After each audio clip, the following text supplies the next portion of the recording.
John Cappuccino, good to see you. Stacy Lacey as well. Steffi, good to see all our regulars in here. Tricky Detective as well. We got two words in here again. Tia.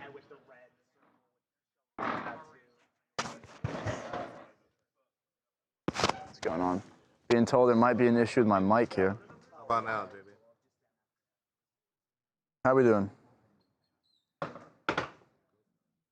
We already know aliens here in November. Are they taking Trump back? I have no idea. Are aliens going to come down from outer space and abduct Trump? If it happens, we'll do a live stream about it. What's up, Ronald P59? Good to see you, man. And David. What's up, Bootsy? Good morning, Can. Steffi, my day is going really well. Harvey smoking joints all weekend? No, but he is on vacation. Wow. RuneScape forever? Yeah, I know. I know, guys. Again, I've been on my Elden Ring grind a little bit. Guys, we have a very special stream today. We have someone coming in that I think you guys are really going to find exciting. Definitely know her. Little guest appearance. What's up, Karen? Good to see you. An official John Charles.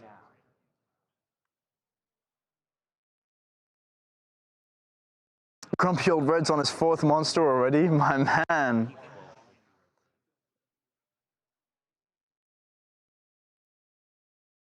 Two words, you're watching the Battlefield 6 beta stream? Let me know how it is. I don't know, man. I don't know. Wouldn't pay 70 for it, that's for sure. Maxwell, good to see you, man. Be free with D, good to see you. Tim G, how you doing?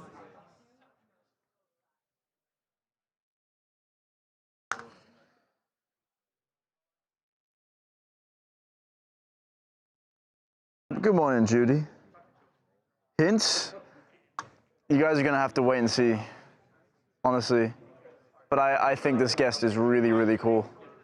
We're about to shoot a TMZ TV pickup here, so gotta move out the way.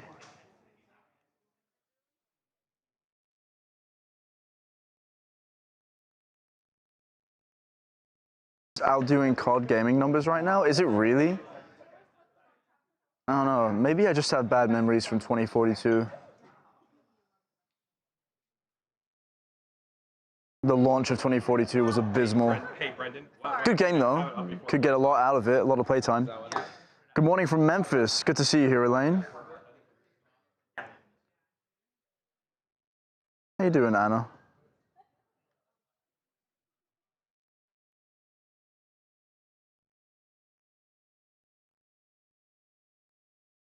Green-eyed monster, you get those veggies put away. Put them in a safe and cold storage space. Preserve that shelf life. You're all good. Jax, can you say good morning in your accent? Good morning. How's that? Hey from Florida. Good to see you, Rampage. Hey from Virginia. Good to see you, Rosie. Rosie's joining in from Virginia. Anne Graham, good to see you. Sorry to hear that.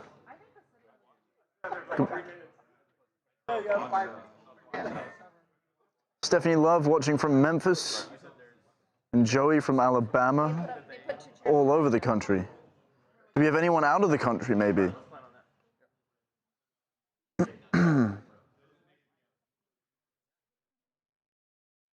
going on, guys? Good morning. Oh, we're just having a chat.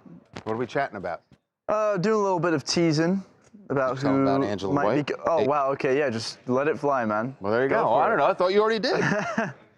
Angela White, formerly known as Black China, going to be here talk about her 3 years of sobriety, coming up on 3 years, and also a new movie that she's starring in. Very interesting movie. This is not like a lighthearted comedy, a very serious, heavy role that she's taken on. But we got to talk about Taylor, right? Did you guys watch the? How many people watched the podcast. How many people watched the New Heights podcast with Taylor Swift on it? I know it was like an hour 45. It's like 2 hours, actually, and then they added another 20 minutes. It glitched, like it ended at an hour and 45, which I thought was plenty. And then I woke up this morning to discover there was another 20 minutes that they forgot to tack on. I thought it was pretty good. I mean, how often, for a couple that you don't really ever see, or never sat down and done an interview together, but to sit there for 2 hours, what's up, J-Rock? Is my mic's off? Nope, didn't watch. Didn't watch? Nope. No Taylor fans? I don't think No so. Swifties? Some people did. I think Judy watched. Thank you, J-Rock. What's going on? What's up, D-Tones? Good to see you, man. Rachel, thanks for joining. Really fix it. I felt like I did a pretty What's good up, job. Albert? Can you please ask Charles how Harvey came up with the name 30 Mile Zone? Oh, boy. You've never been asked that one before. That old chestnut. If Harvey were here, he would do a full feature film on it. There's a whole espionage story behind it, in actually securing the name, because Oh my God, had it to, is like, ridiculous. yes, there's a whole story about how he secured it. But anyway, if you're asking what it stands for, there were a bunch of other names that were going to be used. I think one of them was Pop Salad or something like that. And then, yes, Harvey came up with the suggestion for 30 Mile Zone, which he remembered as an old-timey Hollywood phrase. And it literally means, do we have it on the wall in there? No, there's a We do. map. In the kitchen, there's a map. Yes, there's a map up there that shows the radius. But it's, if you've been in LA, there's a place called the Beverly Center. It's a mall in West Hollywood. I think it's it's West Hollywood. It wasn't a mall at the time, but that was the center, and they drew a 30-mile radius around that. And that basically was the studio area. So if you shot anything for TV and film within that area, you did not have to pay to overnight your crew, your cast and crew. And that's why all the studios are within that area. But if you went outside of that, then you would have to, under rules, Pay more money. Yeah, it would cost you more to shoot outside of the 30-mile zone. And then it also came to mean just like the heart of Hollywood. And Harvey remembered that, and that's why he suggested it. And I'll let him tell you the story about everything he had to go through to actually secure it. Guy's crazy. He's just crazy. And it's better to hear his crazy stories from him, because he loves telling them. I think we are just about ready here. I need to print this out. Wait a second. Jacqueline Watkins, good to see you. Nisi, thanks for joining. I love coming in like every morning and seeing the people from like 10 streams before still joining every morning. That's crazy. The fact that we've garnered like such a consistent viewership, it's been really cool getting to know all of you. And in the future, we're going to come up with more ways to interact with you guys, whether that be on stream, you know, whether it be online through social media, maybe Discord maybe one day.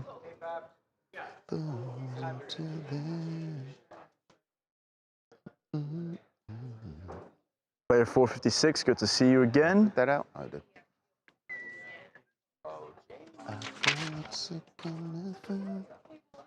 Good morning, everyone. Good morning.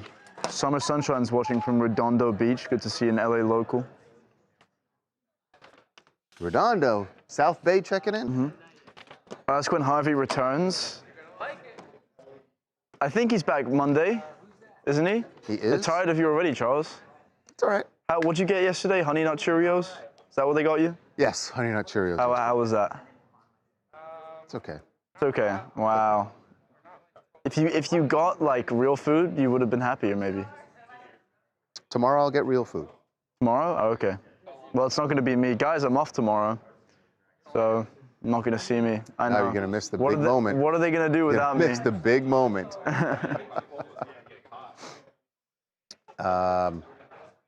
Daniela, how are we doing?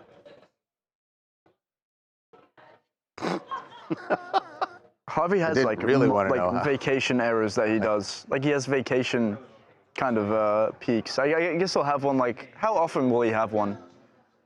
What? A vacation. Harvey? Yeah. Oh, don't get me started. Don't. If he were here, nope, he'd have a you're lot gonna to say get me to in you. trouble. You're gonna get me in trouble. I know what it. I know what it's averaging out to, What's it averaging at? and I'm not gonna say. You can't say it. Nope. I'm not gonna say. But you know what? I will say this. This man has worked incredibly hard for Yeah. a very long time.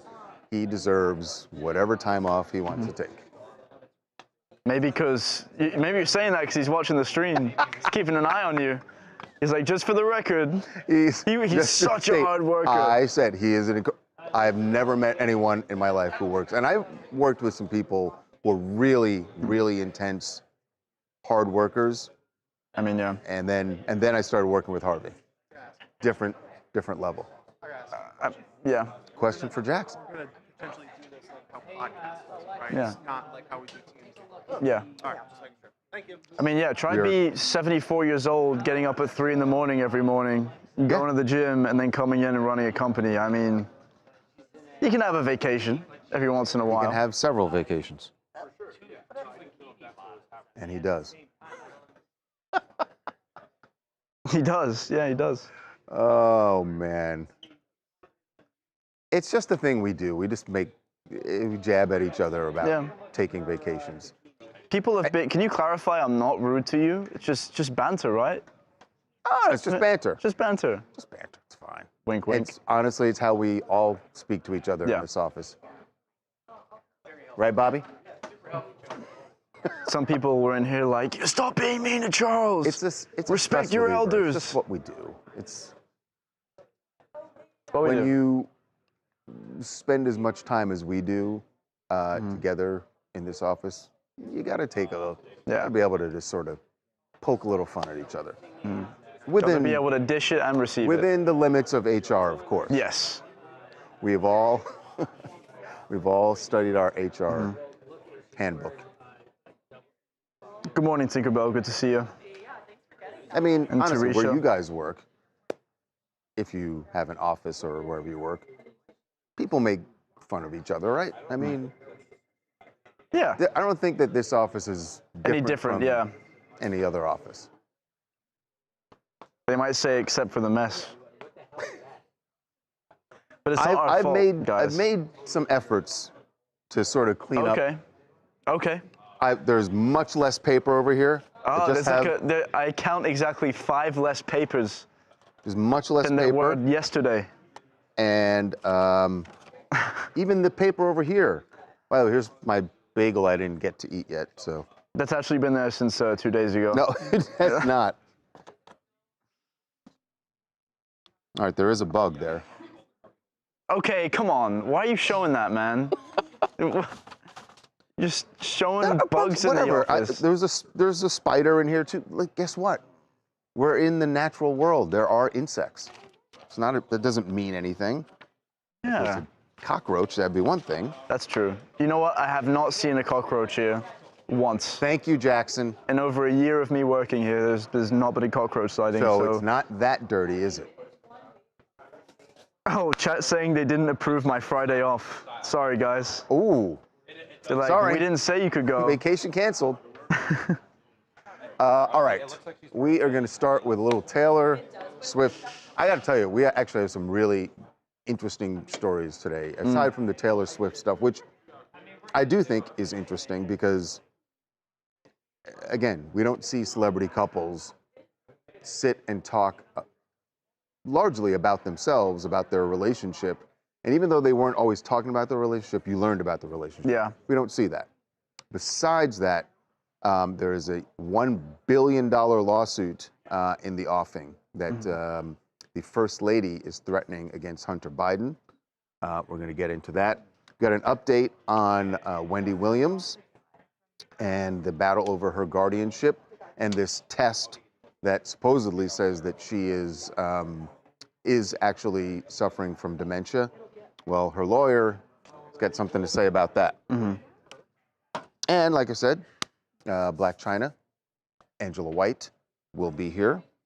Guys, Angela White, formerly known as Black China, coming into the office. We're going to see her live on stream on TMZ Live. And Jackson's very excited about that. I am, for my own reasons. And we're going to be doing like a kind of a one-on-one interview with her on a separate live stream after we're done with TMZ Live. So if you guys have any questions for her that you want to ask, stick around, keep your eye on the TMZ main channel, and we'll be live with her in the podcast studio. And one more thing, a really interesting story about the Kardashians, two of them becoming potentially crime fighters. Oh, wow. Uh-huh. They are on the case, we'll say that. I'm glad you liked the Hulk documentary, Albert. What are those?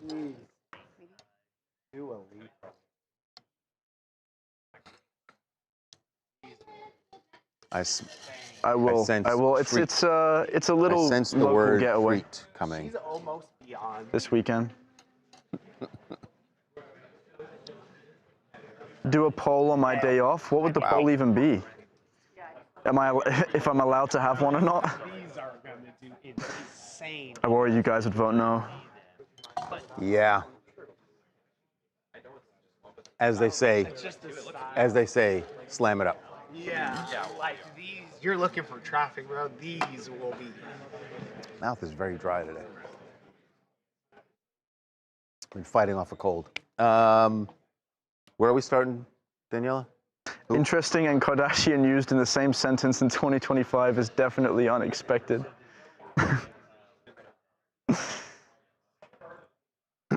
Good one. I concur. But don't tell anyone I said that. Are we starting, Charles? We are,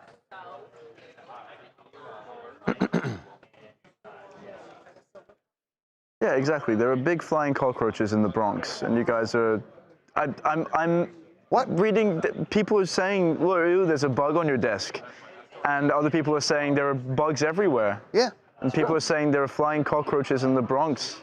There are What are flying you wincing cockroaches at? lots of places. Let's not bring the Bronx down. Okay, yeah, let's. Let's leave the BX out of this, okay? Fair enough. You know what? Respect. We should start this way Hello, because Jack. we're going Good to to be see going you. over that way. I don't want to turn my back to the. Tia, I'm gonna miss you too.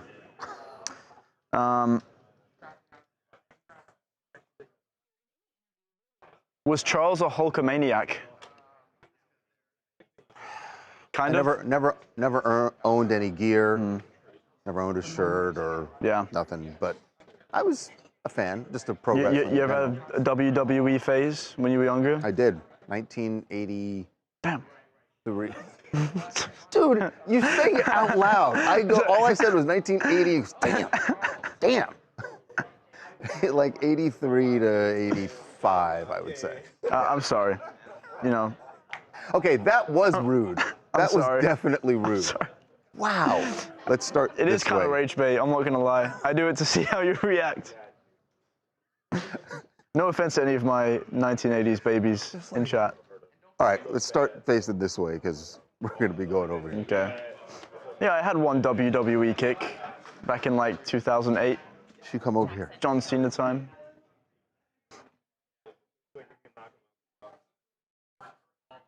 What's the first fight we're going to, Daniela? the Masters. Okay.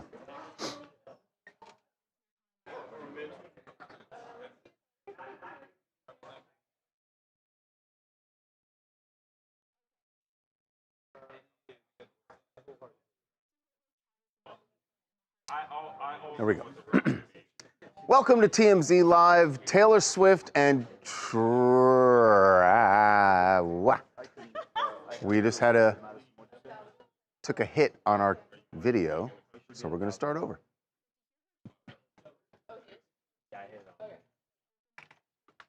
Devin, make sure you're. Just want to make sure you don't have those photos up, you know. All right. 3, 2.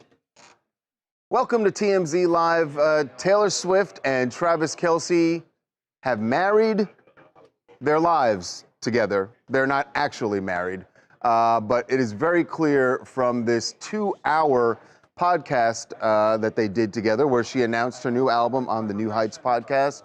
It was very clear. The album is one thing, but the other thing that was very clear is how much they have completely enmeshed their lives. And how much time they're spending together and how much they share every huge moment in each of their lives together. There was one moment in particular that was very emotional for Taylor Swift, but also revealed a lot about how Travis Kelce spends his downtime.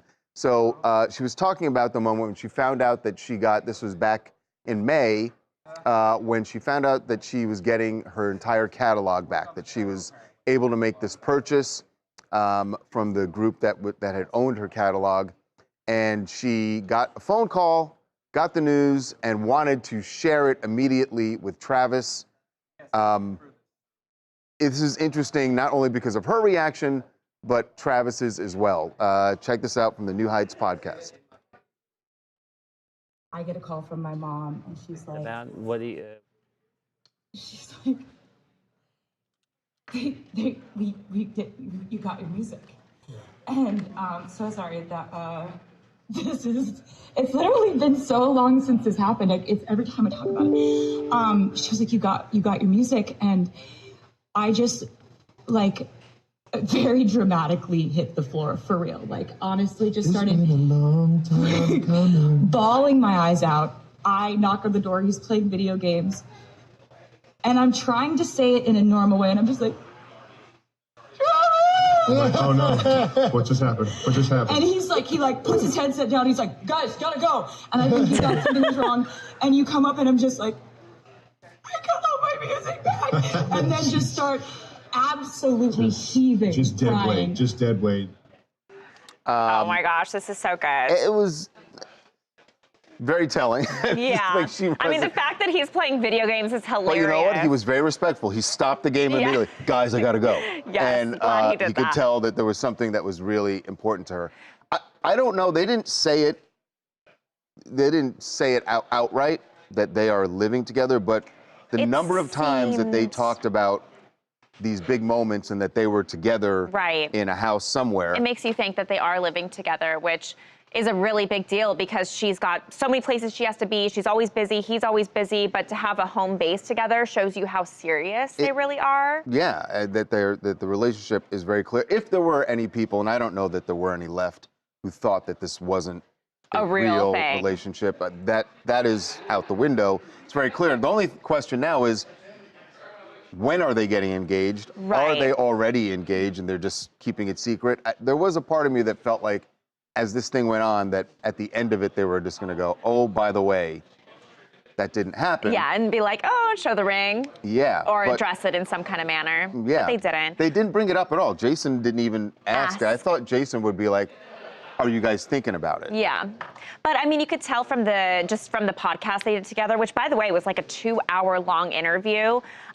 They were so lovey-dovey. I mean, they've been together for what, almost 2 years. And, you know, at one point she like grabs his face and she's like, oh, you're so cute. And, you know, they've got each other's hands on each other's legs. Like, it felt like they were still in the honeymoon phase. So they, by the way, was record-setting by some numbers. I saw that there were 2 million people who have watched it in the first 12 hours. And it that even was up. crashed at one point because everyone was trying to access and see it. So they like broke the internet, essentially. Yeah. Is that why? So it ended, when you were watching it live, it ended at 1:45, And then they an hour added 45. 20 more minutes. And then later Yes. they added 20 more minutes to it. So, but that number would break a Joe Rogan 24-hour podcast viewing record. So pretty impressive.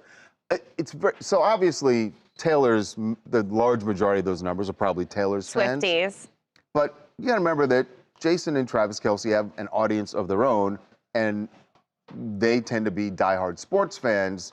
There was something for them as well, and they talked about Edward- Taylor's introduction to football and what she's learned. Actually said on the first date with Travis Kelce, she asked him what it was like to line up against his big brother during the Super Bowl they played on. And obviously, if you're a fan of sports or a fan of football, you know that's just logistically impossible, right?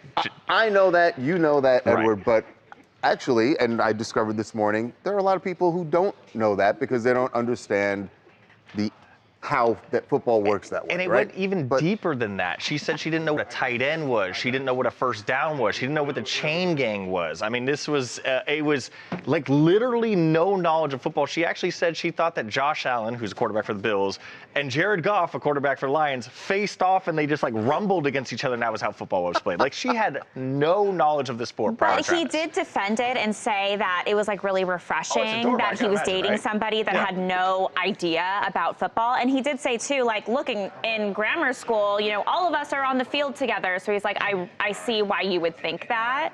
But she says now she's basically an expert. It was cute, no doubt. But I got to tell you, the thing I want to know is when are they getting engaged and are they actually living together? So, working on it. Darian, Nashville. I think I speak for many fans when I say that we knew back in 2019 that it was really hard when Taylor lost the opportunity to purchase her masters.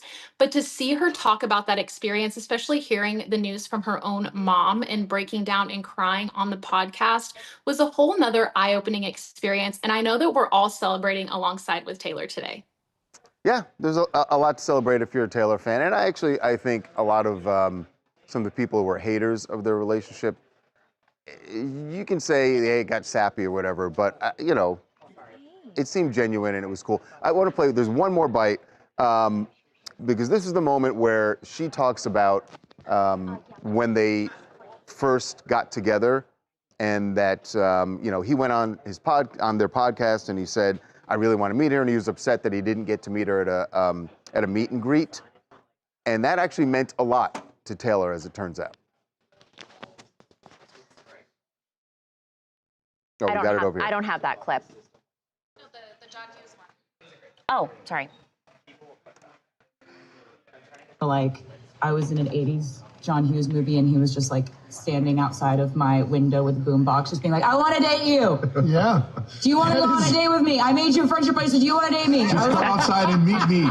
Just meet me once. Give me a chance. So I was like, if this guy isn't crazy, which is a big if, this is sort of what I've been writing songs about wanting to happen to me since I was a teenager. It was wild, but it worked.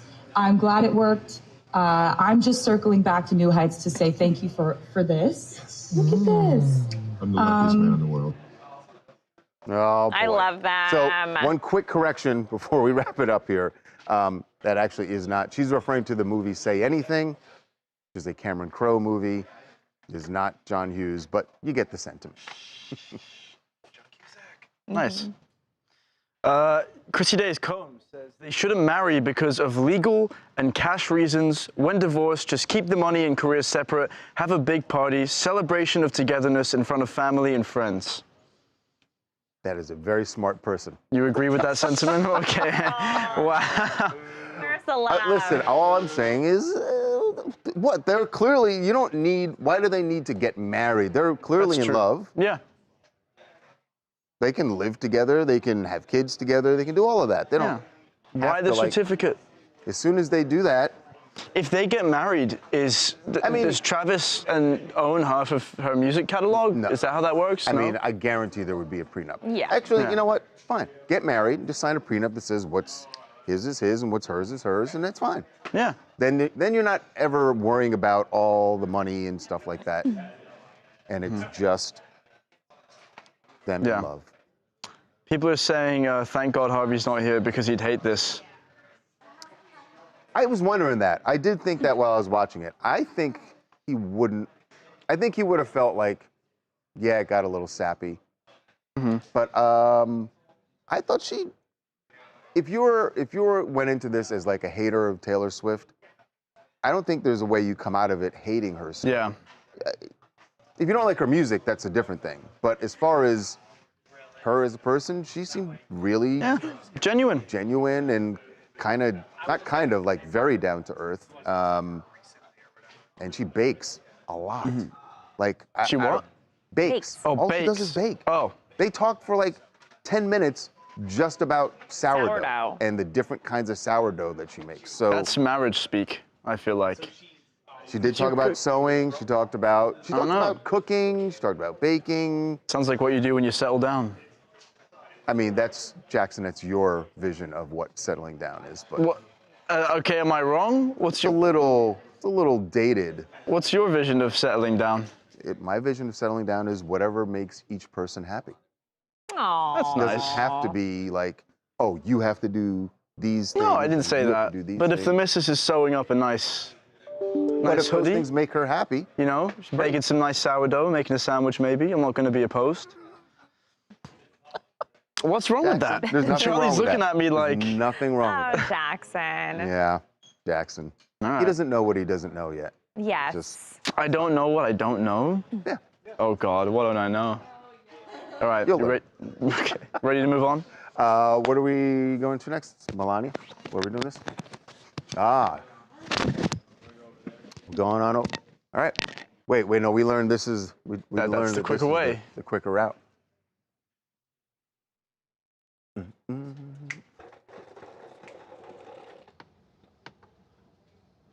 I'm glad we did that research. Otherwise, we'd still be over by Harvey's desk.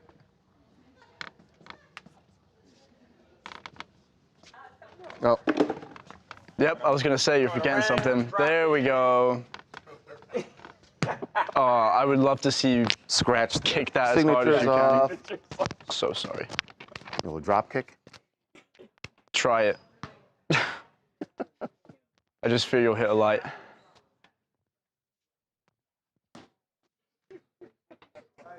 No, you're good. It's all. All right. It's all the bit. I'm glad to see some of you agree with me. Thank you. What's this guy's name? Thank you. See, thanks, April Andrew Wine. Callahan. Only Charles could like see chat at all times. Okay, let me check the volume here. Yeah. I've got to. Okay. When is cereal picking time? I think we have a few more stories to go, and then. Are you letting them? I think we'll go for cereal. Are they letting them? You're letting them choose different cereals than Frosted Flakes? Yeah. He wants Frosted I'm Flakes. I'm off Frosted Flakes. Since when? You remember when we had, who did we have on? Was it Dr. Oz? Right. Oh, and he told us. When you and I. No, it was Dr. Phil. Yeah, it was Dr. Phil. It was Dr. Phil we were talking to. Yeah. And he told us. You listened to him? I listened to that, and I have. How's my I eyes left looking? here and went to McDonald's that day. You got me thinking about it. Got off sugar cereals. Are you kidding me? Congratulations. I've been strictly Cheerios, but. But now we're deciding. Now we're not. Okay, that's Now fine. they're deciding, and I'm going to vote. Vote for the healthiest thing, least flavorful thing. I had yesterday Honey Nut Cheerios, which is still that's pretty good. But the day before was Cinnamon Toast Crunch. Oh, yeah. All-time best cereal, by the way. Trying to. Really? Is that your favorite? Cinnamon Toast Crunch. The Lucky Charms guy. Yeah. Oh, that can't go wrong with Lucky Charms. Okay. Talk to you guys later. Oh boy. All right.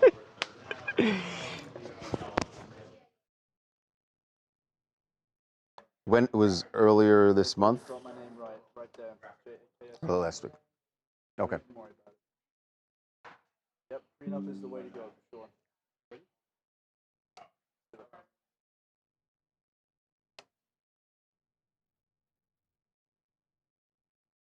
Oh, Michael Wolff retracted. Got it. And this was, and now this is his opportunity to retract. Yeah.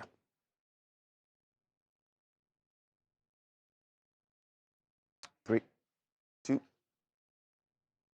Well, Hunter Biden may be facing a $1 billion lawsuit from the First Lady. Melania Trump is threatening to sue him for that enormous amount because of something he said on a YouTube series called Channel 5 with Andrew Callahan. And earlier this month, August 5th, he did an interview where he talked about how President Trump met Melania, and he repeated something that he says he read from the author Michael Wolff, which was that an allegation that it was Jeffrey Epstein who introduced Donald Trump and Melania, and that obviously we've all seen the photos of them hanging out with Jeffrey Epstein and Ghislaine Maxwell. But to say that that Jeffrey Epstein introduced them was a step too far for the First Lady. So she fired off some cease and desist letters threatening this billion-dollar lawsuit. She threatened one against Michael Wolff, who did retract his statement, and she threatened one against Hunter Biden. So what we're going to show you here is Hunter Biden with Andrew Callahan now, after he's received this threat of the lawsuit. This is his response to that. I've got $1 billion document in my hands because Mrs. Trump is seeking $1 billion in damages if we don't take the video down and if Hunter here doesn't issue a formal apology to Mrs. Trump. So now we're here maybe to give you the platform to apologize to the First Lady for your statements that you made about her possible connection to Jeffrey Epstein. That's not going to happen. Wow. That is a very defiant and perhaps a very expensive yeah, well, I don't know if she's going to get $1 billion from Hunter Biden. Yeah, that's not going to happen. But it's interesting, though, Charles, because this now comes out, but the letter was sent a week or so ago, and the deadline has actually passed. So that's the thing with making a threat. I mean, you better back it up if you're going to threaten to do something. He's called her bluff. Right. So now what do they do?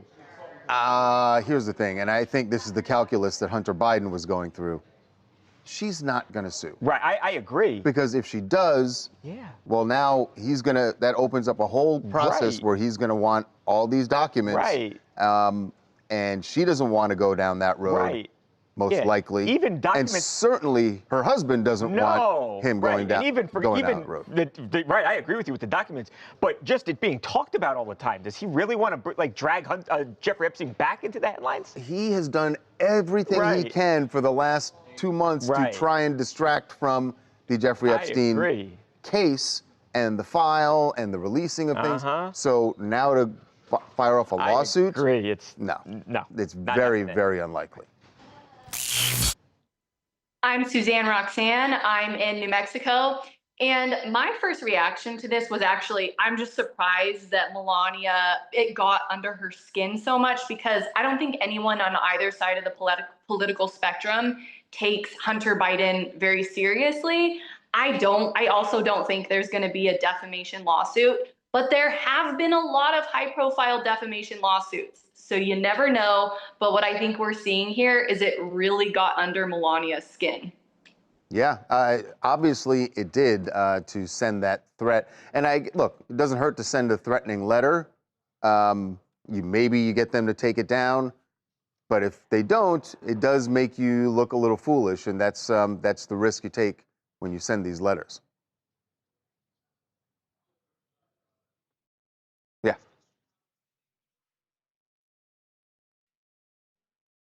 The Daily Beast took down the article. Got it. Right. Okay. So I need to do that over here, right? Oh, you'll cover it. I'm going to do a little pickup, guys. I got something wrong. There's no way. It does happen. I've never seen it. So Michael Wolff made his comments in a Daily Beast interview. The First Lady sent them a threatening letter, and they did actually take down that interview with Michael Wolff. So now she's threatening Hunter Biden. I think the sentiment in the comments is like, no matter what side you fall on, you kind of have to respect Hunter Biden sticking his feet in the ground here. Especially it is kind of a... But Hunter Biden admits he actually doesn't know. He says he's just basing it on what he saw Michael Wolff say, and he's putting full credence in that because he thinks Michael Wolff has good sources. But Hunter Biden doesn't actually know, and he admits that. He's just, if you're asking me, I think he just knows there's no way that he's going to be she's sued go for down. that much, right? He's not going to go. And to be honest, like, how does it damage the First Lady if Jeffrey Epstein introduced them? I mean, we know that they were friends with Jeffrey Epstein. Right, that's not I don't understand that either. Like, what's the damage? And $1 billion. Especially because we already know that they were associated, right. that they were friends. Pictures of them together. They knew each other. They were friends. So if that isn't damaging, how is it damaging that? Right. If they didn't know each other, I would get it, Charles. But they do. Right. If it wasn't already public knowledge that they knew each other. Yeah. So I don't. Also, if she were to file it, I don't think she'd win it. Right. Right. So that's the calculus on all that. People really want me to let you know that yesterday you said you would order real food today. No. Friday. It's got to be a big finish for the end of the week. He's moving the goalpost, guys. Big finish. Got it.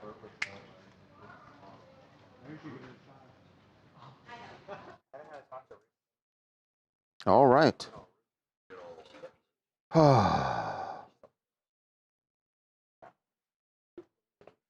Barbara, I appreciate it. Thank you so thank you so much. What does Barbara have to say? Jackson, you are so cute.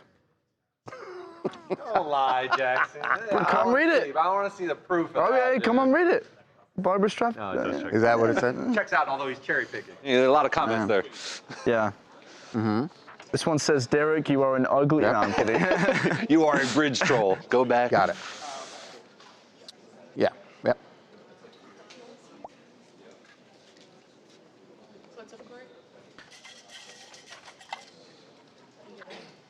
God damn it. Say it one more time, please.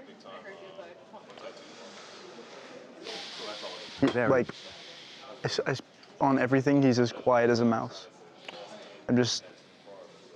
I promise I'm not ignoring you guys. I do a little fly check. You know what I mean? What? Check my fly, man. I don't know. Oh. Derek's over here saying, check your fly. XYZ over here. Real good. Real good. Never hurts to check, though, you know what I mean? Oh, yeah, you always got to do one. Why would you? I mean, you've been at work. Never mind. It's a quick trip to the bathroom. I don't know. Yeah, okay, so for the thumbnails for the stream, yes, it's a frame of Harvey. We're picking out, trying to make some thumbnails for every time we go live. Maybe we'll let you guys vote on which one is the best. What happened to we'll make a few. The thumbnails that you used to make me do and embarrass the hell out of me? Oh, I got a lot of stills of you like pulling faces, and so now I just use like the same 10 to 15 whenever Harvey's out. You got enough? Oh, the one I used of you yesterday is great. So you guys know Jackson, who has done an amazing job with our YouTube channel, as you've seen. Turn the camera. Came to me one day, and I didn't really understand this, but he said, "How does that look?" What's going on here? Danielle told me to turn the camera around. Oh, yes. So Jackson, that's pretty good. I didn't realize you could do that. Yeah. So Jackson said to me one day, "Hey, I just need you to make like a crazy face." I told him to pull one of those like regular thumbnail faces, you know, where they're like, and he did that, and now we have like 15 of him doing that, and I can use. But I've never felt more foolish. But I trusted him, and I did it, despite feeling like an absolute blithering idiot. You know what's the best? We're moving to Streamlabs this coming week, so every time someone subscribes, that picture will pop up. Yeah. Oh, like that's that? great. Oh, you like it? You like that one? Use that one. I could use that for a lot of good things, dude. Now we got that one in the system. Oh, God. We used to, that just reminded me way back, like 15, 16 years, when the way we used to do TMZ on TV, we had a promo that we would run, like a 7-second promo before the show. And so we would, after we got done doing the show, or as we were doing the show, somebody would say something completely off color. The show was much different back then. Say something totally off color and embarrassing. And as soon as they said it, we would look at Harvey and I would look and go, pre-show. That's the pre-show tease. And some of those were very, very embarrassing. But sometimes you gotta be over the top. You know what I mean? Like you gotta sell it. You're right. You gotta sell it sometimes. That's why we got to man. make that whole compilation TMZ After Dark, we call it back there. Things that don't make air. One day we're going to Like do the that Big show. Brother house live stream. Okay. Oh, it's 10:15. This show is, this story is crazy. All right, let me get a one shot of you. Go for it.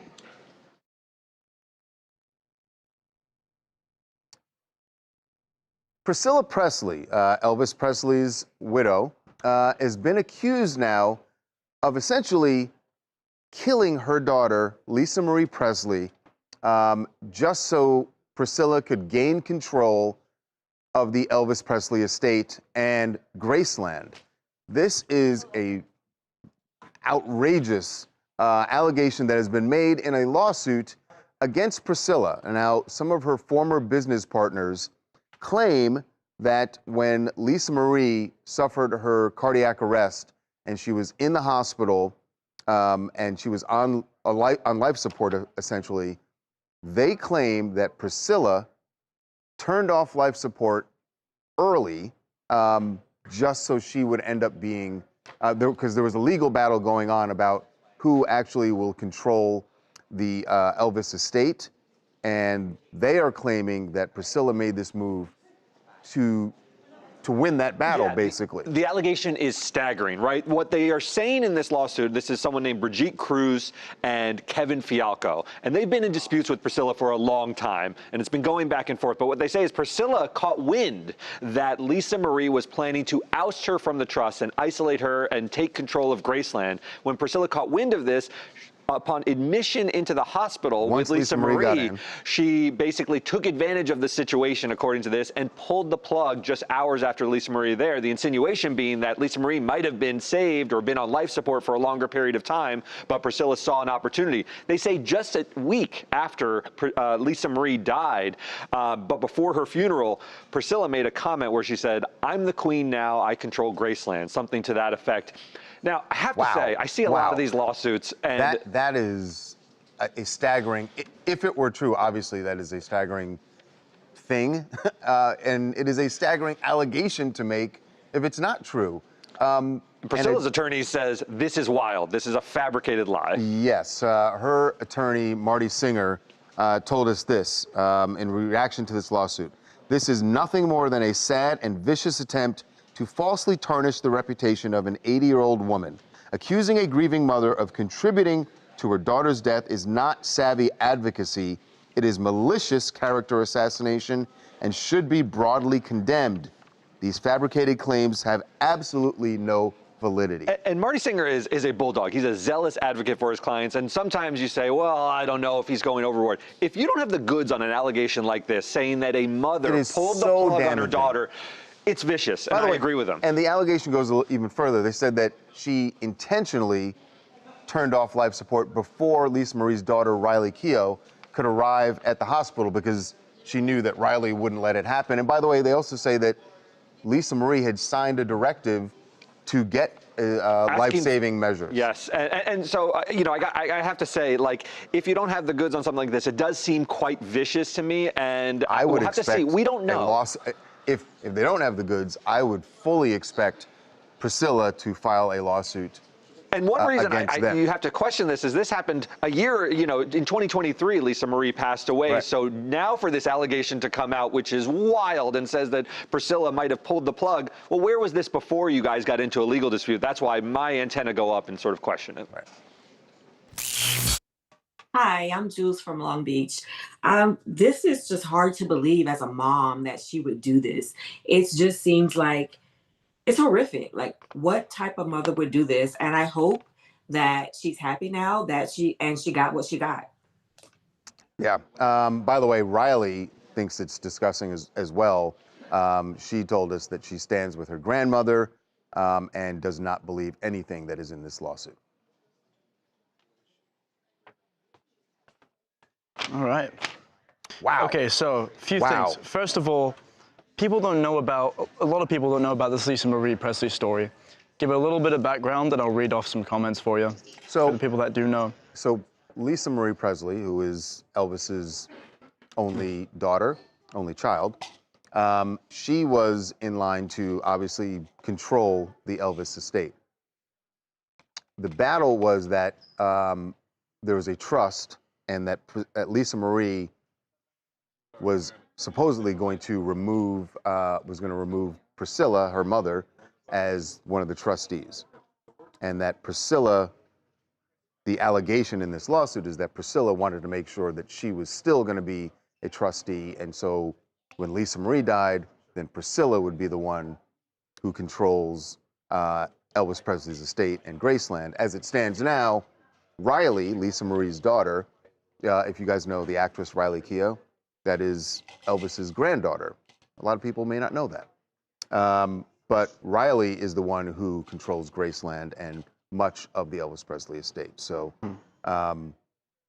it's just such a weird story behind a very, very famous family, obviously Elvis Presley. And what's the evidence behind her mother pulling the plug? There is zero evidence that we have seen. This is just an allegation that is made in a lawsuit. Now, we always say this, like, why would someone make an allegation, especially one like this? You are legally protected to say that in a lawsuit. If the two people, the former business partners who are alleging this, if they just said this in an interview, if they told someone this, that is not legally protected. They can make the allegation in a lawsuit.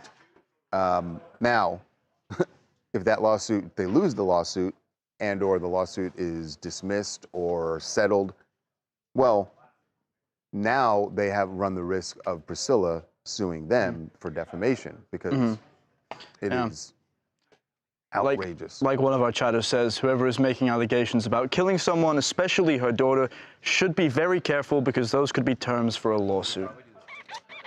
Big time. Big time. Big time. Big time. Yeah.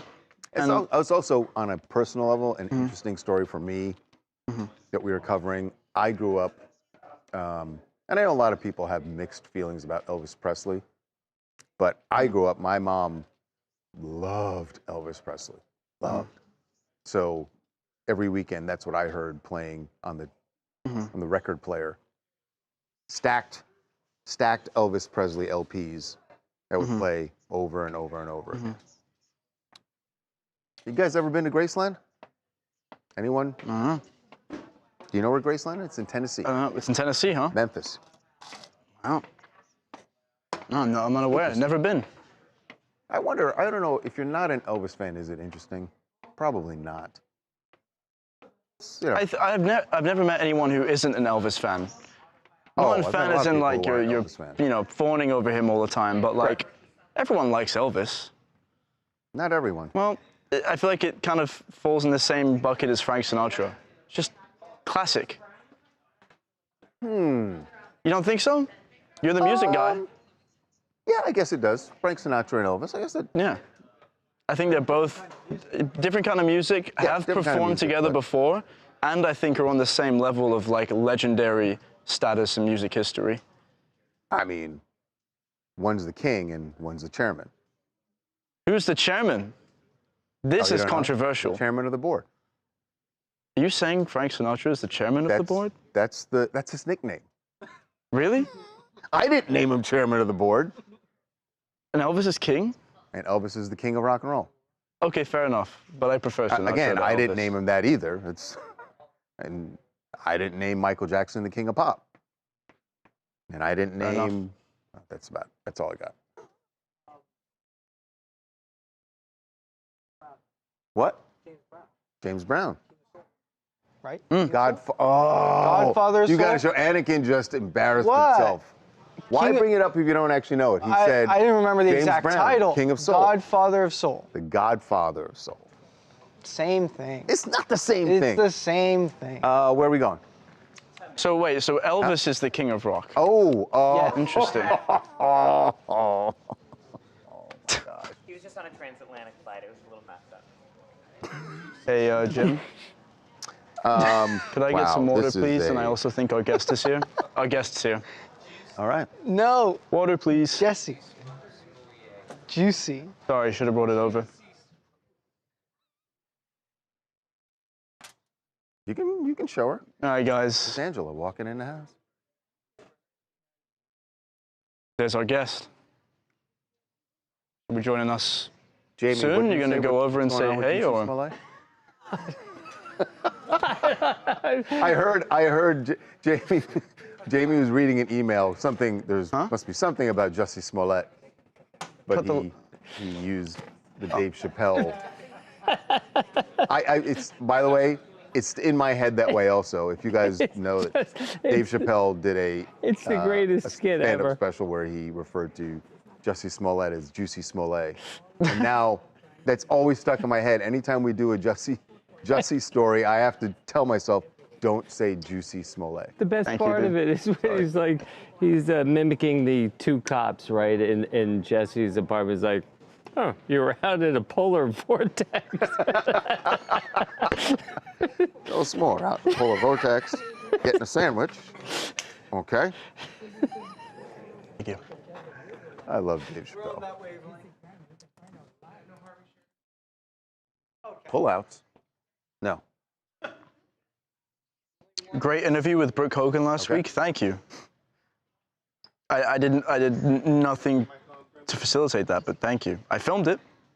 Is Josh? Oh, yeah, the Brooke Hogan interview Josh was still, what show is crazy. No, it's Really good interview. We also had one with Sylvester Stallone and Ric Flair, if you guys didn't see that. It's on our YouTube channel. Really, really good interviews for Hulk Hogan. Also, we have a documentary. Now streaming on Hulu. Now streaming on Hulu. TMZ presents The Real Hulk Hogan. Guys, we even had Vince McMahon on. And for any of you that follow the WWE, it's been a long time since Vince McMahon has given a full sit-down interview and spoken. So go check that out. Streaming on Hulu right now. Okay. When did this post go up? This was today is Thursday, it's Tuesday. Tuesday afternoon. Yeah. Sorry. All right. 3, 2. You guys know Josh Flagg from $1 Million Listing, big time realtor here in Hollywood.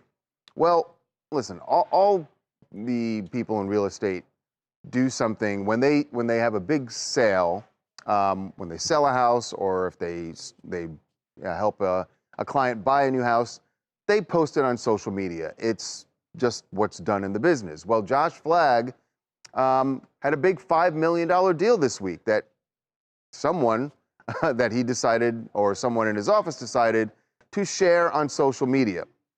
Here's the problem. That's the $5 million property. It is in Malibu, and it is one of the homes that was burned out in the fires earlier this year. So the post said, Pacific Coast Highway, Malibu sold for $5 million. Josh represented the seller who just sold it. So you can imagine the comments were not kind at all, and that people felt this was incredibly insensitive, that there were so many people left displaced by those fires to be celebrating this $5 million deal. Just did not sit well with a lot of people who saw this post that went up on Tuesday. Josh has an explanation for what happened here, and I want to let's get into what his explanation was, and then I want to say that there's a positive reason. I don't think this is all bad what he did. I get that it is horrible optics. Yeah. But tell us, what was Josh's... Basically what he's saying is, which it makes total sense. He's a big realtor, he's busy. So he's saying he has a marketing team that, oversees his social media. So when he was on a flight, they couldn't get approval from him, so they just felt it was fine to put this up. He says he's a bit annoyed that people are attacking his character because he's helped a lot of people in these fire zones. Melissa Rivers is one of his good friends. He actually put me on the phone with Melissa yesterday, and she's like, within hours, Josh was like, oh my God, I have a house you can stay at that I'm not using because her house was damaged in the fire. But yeah, he's basically blaming his marketing team, saying, listen, they put this up, it wasn't my approval. He's since taken down the post. And then, yeah, he goes into the fact that, he's gone on all these news networks in the last several months since the fires, saying he doesn't agree in, some of the permitting laws that they're putting in place. Right. These people should be able to rebuild right away. They've got to go through all these, hurdles to now rebuild their homes. So he's been very vocal about the rebuilding process in Malibu, and he thinks it should be happening a lot quicker than it is. Right. So he's in this. He's not just some guy like swooped in, made a $5 million deal, and is celebrating it, and he's out he's working with the people who have been victims here. And you have to remember, when I saw the post, and we were talking about it here, the optics look awful, right? Because horrible. Of the imagery. But I looked at it and I thought, he was representing the seller.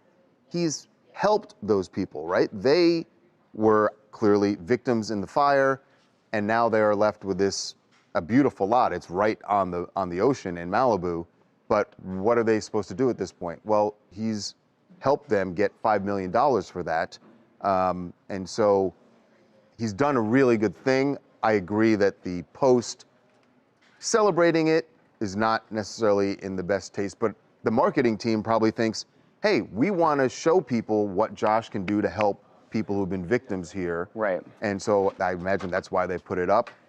It makes good business sense to them, but PR-wise, yeah, it's sketchy. Hi, my name is Laura. I'm calling in from Houston, Texas. Yeah, I think it's very unfortunate that his marketing team chose to go with those devastating photos. But however, like you said, he is supporting those Malibu residents by helping them sell their homes. So we got to move forward.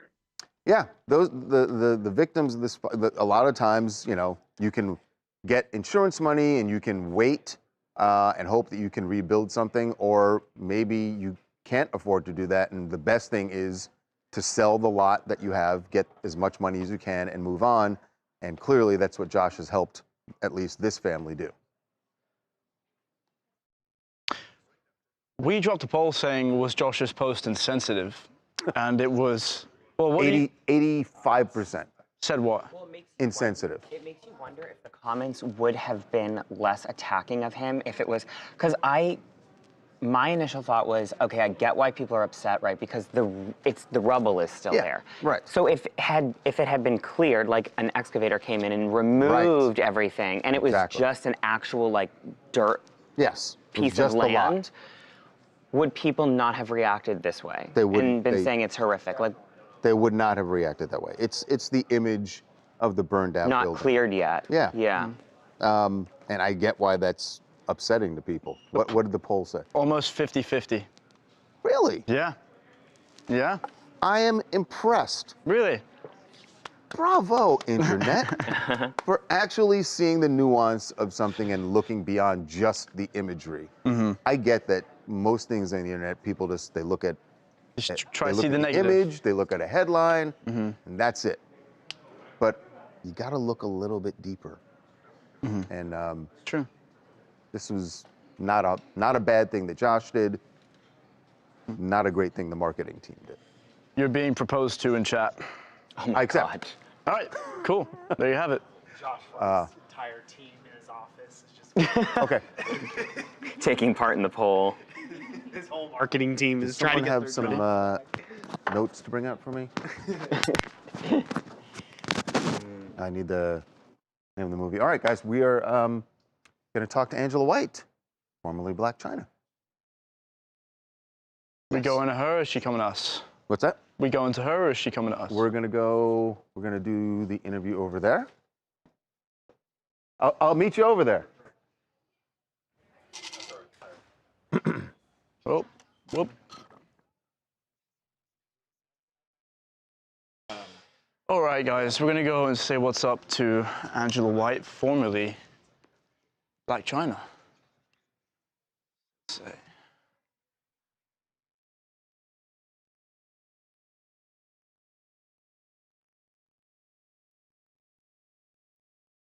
Cool if I leave this here, Jacob. Sorry, man. Can I leave this here? Thank you. Hello, Angela. How are we doing? Hello, how are you? Doing good. Just to let you know, we're live on YouTube right now. Oh, So we have a couple thousand people.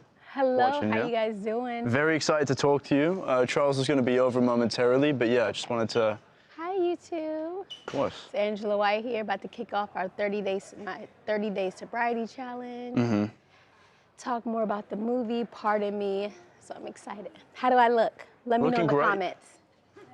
Let me know in the comments. Should I have Mhm. my hair to the back? Chat is very excited to see you. Thanks for stopping by today. Thank you. All right. How does my hair look? Looking good. Okay. Where did they go? Flipped it up to 2K.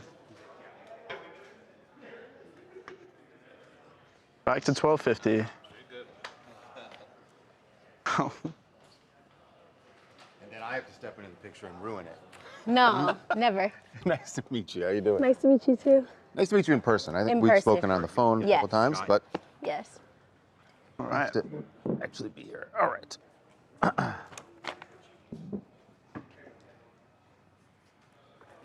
It's a big month for you. Big month. Yeah. Yeah.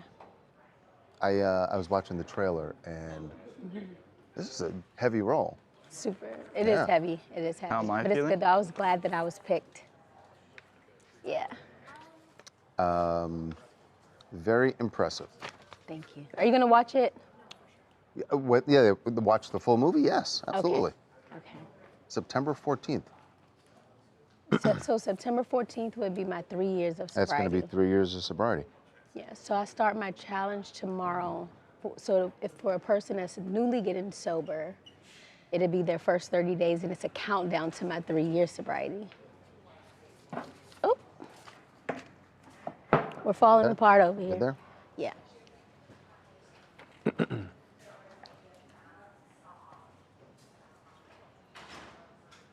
So September 14th. 31 more days, 3 years. Time flies. I was just looking at my birthday is September 12th, so I was like, I Oh. don't know if I want to do the. But wait. Think about it like this. Uh-huh. If you didn't drink yesterday, you didn't drink today, Right. by your birthday, it'd be 30 days. Mm-hmm. But you can't just say just do it for 30. Well, I get where you're going. Okay. Okay. I know where you're going. We'll A get little into bit. it. We'll get. I see what you're doing there.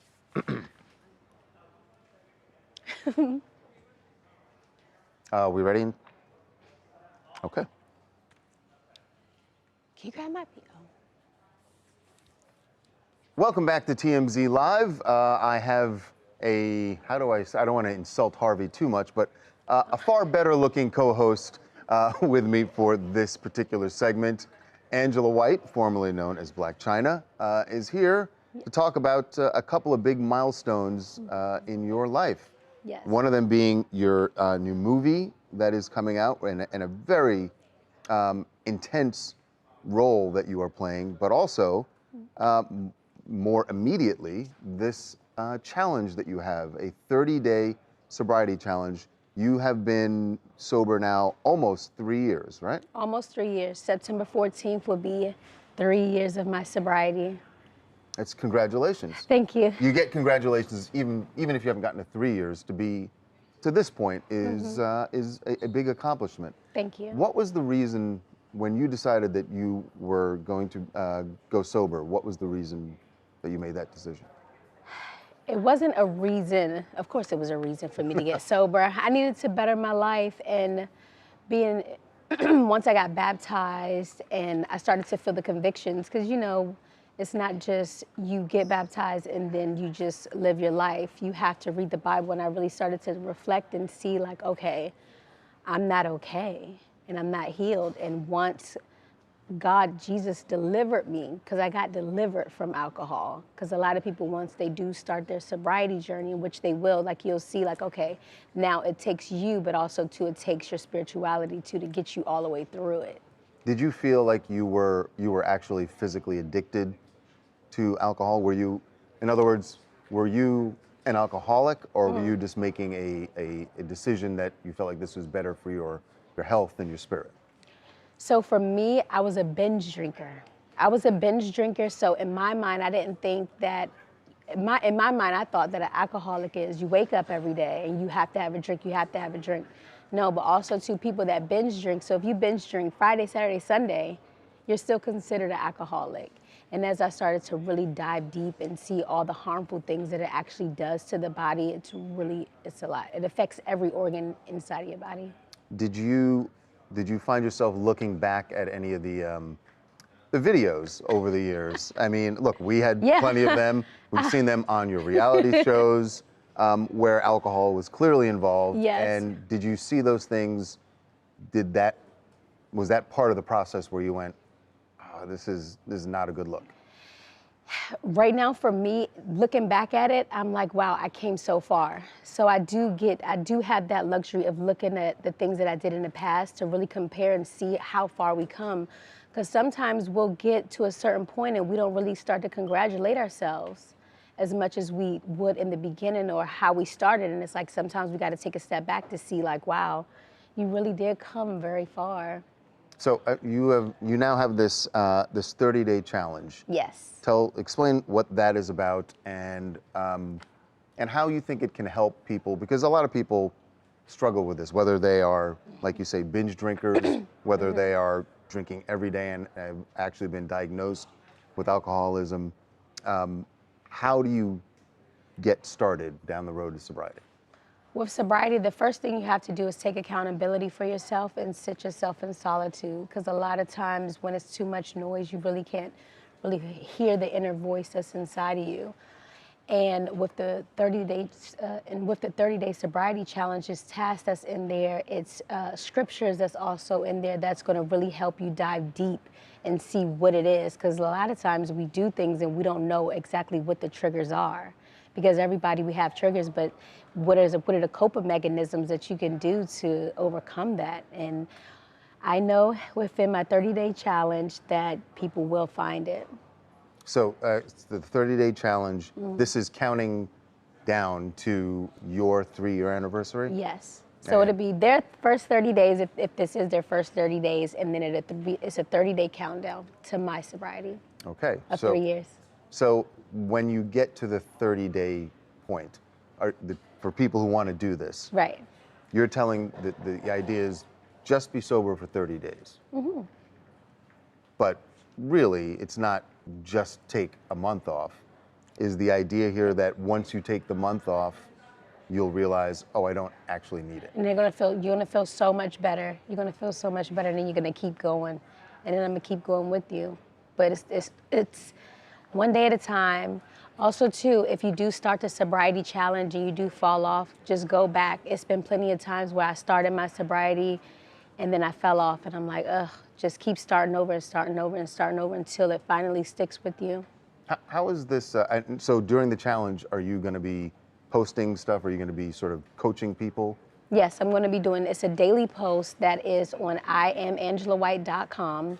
And also, too, it's my journal. So they get to get an insight of really who I am, too, so that they can see maybe some of the similarities within themselves, which I hope. We might have some things that's like kind of similar. I don't relatable. know. Yeah. Some things. I don't know if people have quite the wildness that you had in their past, but everybody has something. Oh, some people have some. Oh, so you don't have no wildness? I didn't say that. Oh. I didn't say that. I meant some people out there. Mm-hmm. Are you gonna start the challenge too? Let's move on to your movie. Because I would imagine that your sobriety is part of the thing that got you to this point. Yes. You've done acting before, but from what I've seen, it's largely been not such heavy drama as this movie, Pardon Me, the Bevelyn B. Williams story, which is about a woman who was convicted for harassing, basically, and targeting abortion clinics. Yes. So you are playing Bevelyn. Yes. Now, how did you end up in this role? My agent reached out to me, and when she reached out to me, I told her absolutely I loved the Bevelyn Williams story. I loved everything that she was standing for, and I feel as though whatever in this world that you stand for, and if it's positive with you and it's bringing positivity, then be for it. And it's a Christian-based movie, so I was like, this is right up my alley. It's not too far off. And I'm just happy that I was able to share her story and really meet her and just talk to her and get to know her. And she was convicted, but was eventually pardoned just earlier this year. Yes. By President Trump. Yes. You actually met with her before filming? Not before. We've talked on the phone a few times, but then on set, I was actually able to meet with her. Is that there. intimidating to even speak to someone before you are going to play them, knowing that they are going to be watching this? No. You know what? She actually was on set too. She was on set the whole entire time, so it made me feel really comfortable. And I would talk to her and ask her certain things, and I'm like, Bevelyn, was that good? And she's like, yeah, that was good. That was good. I'm like, oh. Like I just felt the energy, I felt the love, and I had God on my side, so it was good. You know that there are going to be people who this movie will, it's a topic that is very polarizing, and that there will be people who don't agree with the message, don't agree with what Bevelyn was doing. Why would you recommend they see this movie? I feel like everybody should watch the movie. I don't see why not. I feel like sometimes we look at things in a different light, look at it from somebody else's view. Okay. Not just what we're told. So the movie comes out in select theaters, correct, on Friday? We are going to be, so it's actually going to be streaming tomorrow. So it starts streaming tomorrow. We're going to start streaming it tomorrow, and we're waiting for the theaters. Okay. So we're waiting for that. Also, too, let me plug that in. It is watchpardonme.com. Watchpardonme.com is where you can stream the film. Yes. Okay. Yes. Can I tell you something? How has your sobriety affected being a mom? How has it affected me and a mom?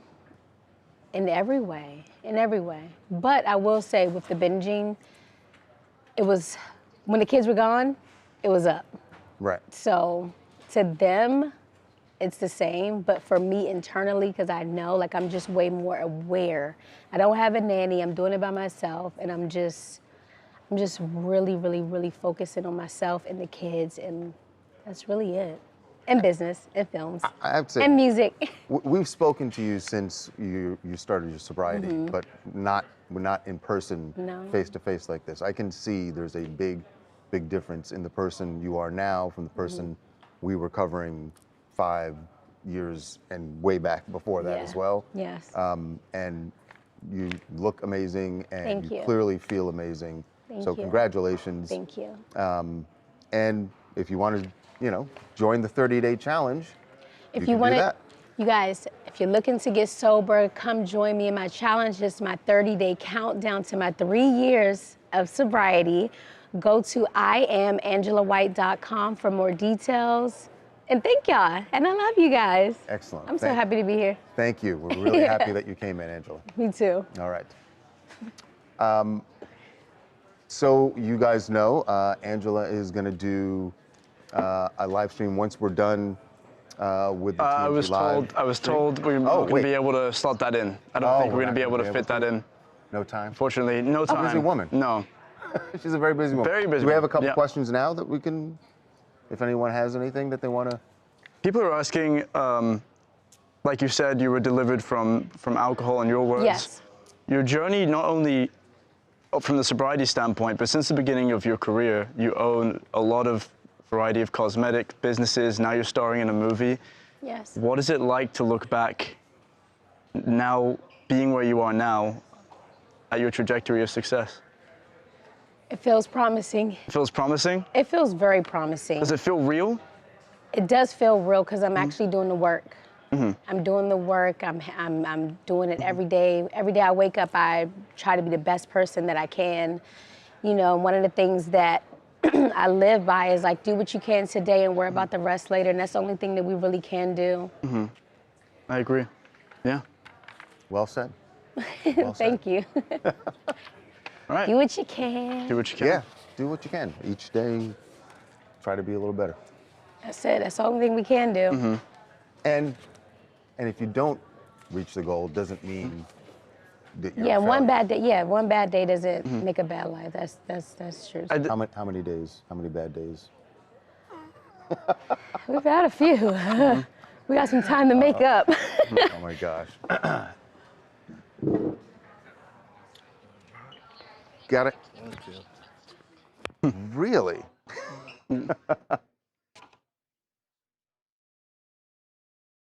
All right. Thank you so Got to much. tell you. Thanks so It much. is really amazing, and thank you so much for coming in. Of course. Thank you. There have been a couple of times where we have. Yeah. I think the other one that comes to mind is when we had Lindsay Lohan. She didn't come in, but we were interviewing her for something, and we just thought back. You know, we've been doing this for almost 20 years now, and we think back about how people have evolved, and it is refreshing to know that people actually do evolve. Like, you can't look at someone when they are 25, 24, even 30s and say, this is who they are and this is who they're always going to be. And to know that people can. People can change, you know, and then before it's Yeah. too late, it's just we hear so many stories about people. Yeah. You know what I mean? And this happened, and DUIs, just like all these little things are just. Yeah. Yeah. I was Well, I'm blessed- I sure was you blessed look to back make and it think out, about yeah. all the, Yeah. the times, all the events and things where you literally cheated death, you know? Yeah, all the time. I get when people say that it makes you feel like there's a reason I'm here, you know? Yep. all the Because time. probably shouldn't have been here, you know? Yeah. It's great. That was deep. Good for you. Yeah, well. Hello. Hi, Angela. Hi, beautiful. We just want to do a quick social with you to talk about your sobriety. So basically, we just want to do like 3 lessons. All right, back to live, Charles. No? I think they. Yeah, we're going to go back. We're gonna go over back? here. You guys Sorry, can guys. do that. Didn't mean to Thank you so interrupt. much, Angela. Thank you. Good luck with everything. Good luck with the challenge. Thank you. Good luck.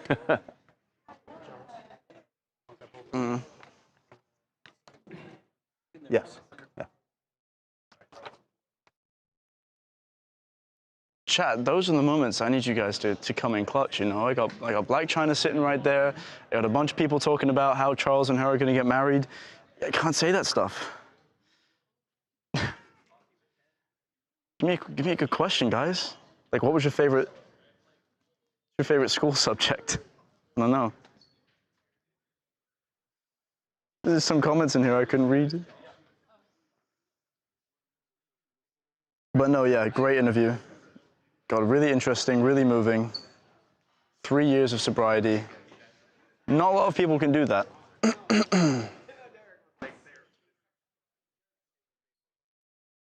Charles's little crush. We didn't get to ask her anything. What was it to ask?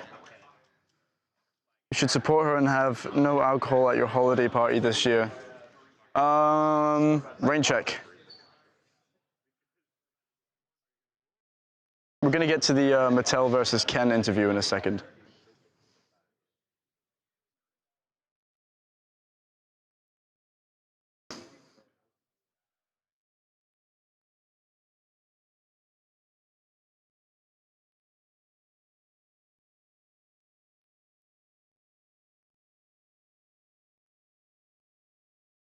A lot of people that feel like if they mess up and relapse, that's it, you can't go back.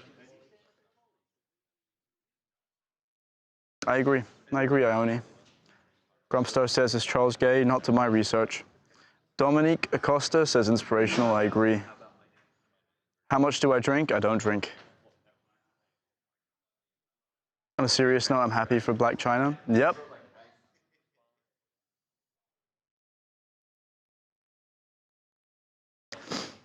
Yeah, about a holiday party, that's in December.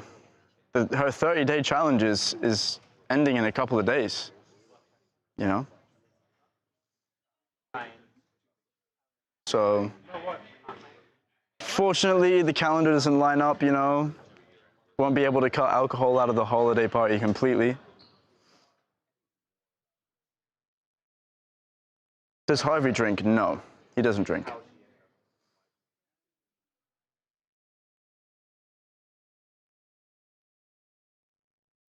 Yeah, only water. Drink water. I do drink Red Bull.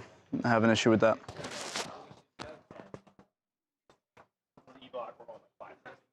Okay. By the way, I'm sorry. I could not. I didn't have a clock over there, so I couldn't. It went like 10. We're cutting it down to 7. Okay.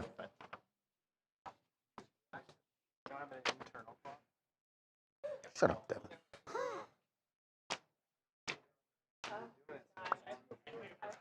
Mic up. Why do I not see Ken? Oh, I see him in a small I think box. she's doing the 30-day sobriety challenge to inspire people, not for money. Is Ken's mic up? Yes, can you hear me? Hey, Hello, Ken, hello. how you doing? It's I'm well, how Charles. are you? Pleasure to meet you. Nice to meet you, sir. This is. I hope you find it as hilarious. I mean, you're the one facing potential legal action, so maybe it's not as funny to you, but. It's all pretty surreal, man. Yeah. By the way, as I was reading this and I saw that your family owns the Russian Tea Room. Yeah. Nice. Have you been? I have been. I remember my aunt took me when I was I think I was 19 or something, 18 or 19, and she was like, "This is like an iconic place." Of course, I was like a kid. I'm like, whatever. What do they got to eat? You remember that. I always remembered. It was really an event. I had to say that to her when we walked out. I was like, Oh. "All right, you're right. That place is kind of cool." And it's still there, and it's almost 100 years old now. It's pretty wild. Wow. Yeah. That's crazy. Got to get you back. Yeah.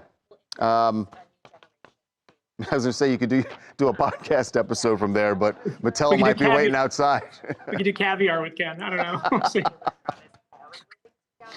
All right, Ken, we're gonna get started right now. That's amazing.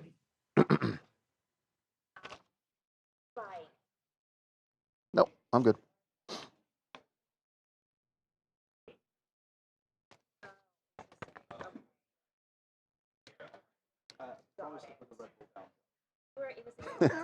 Okay. We're ready. Here we go.